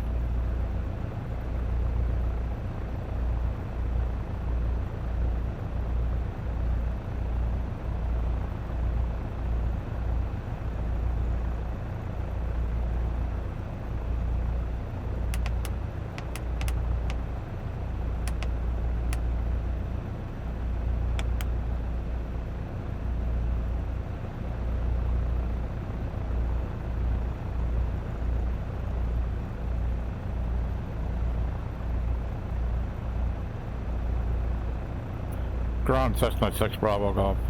Cessna 6 Bravo Golf, this is clearance delivery, go ahead. Request taxi to general aviation parking. Aircraft calling clearance delivery, say again with your call sign. Cessna 6 Bravo Golf, request taxi to general aviation parking. Cessna 6 Bravo Golf, this is Bristol delivery clearance delivery on 121.902, please repeat your request. No, I'm done. Let's see if I can find me where there.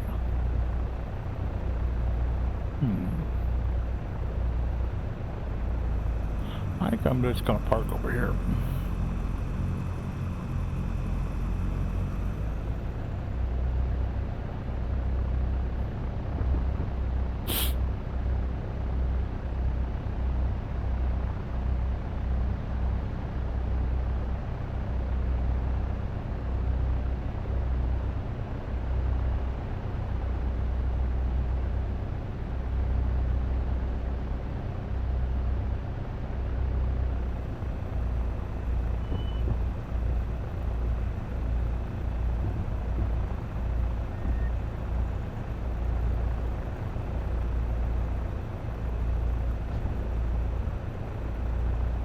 Okay, put parking brake on.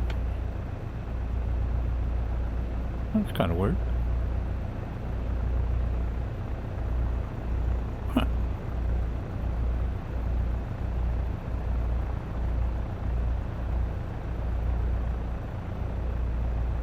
What happened there? I don't know. Oh well. So let's turn off the avionics. I'm back on now. Sure.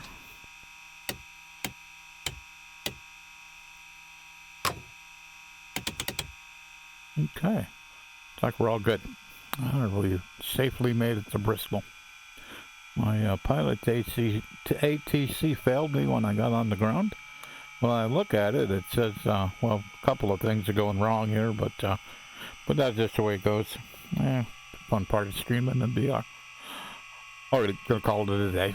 And probably the next few days I'll take off from here and fly to a couple more airports in the London area. So if you enjoyed this content, please click on the follow button, and we'll see you another day. Just have a great day. I know I had a lot of fun today. Thank you. Bye-bye.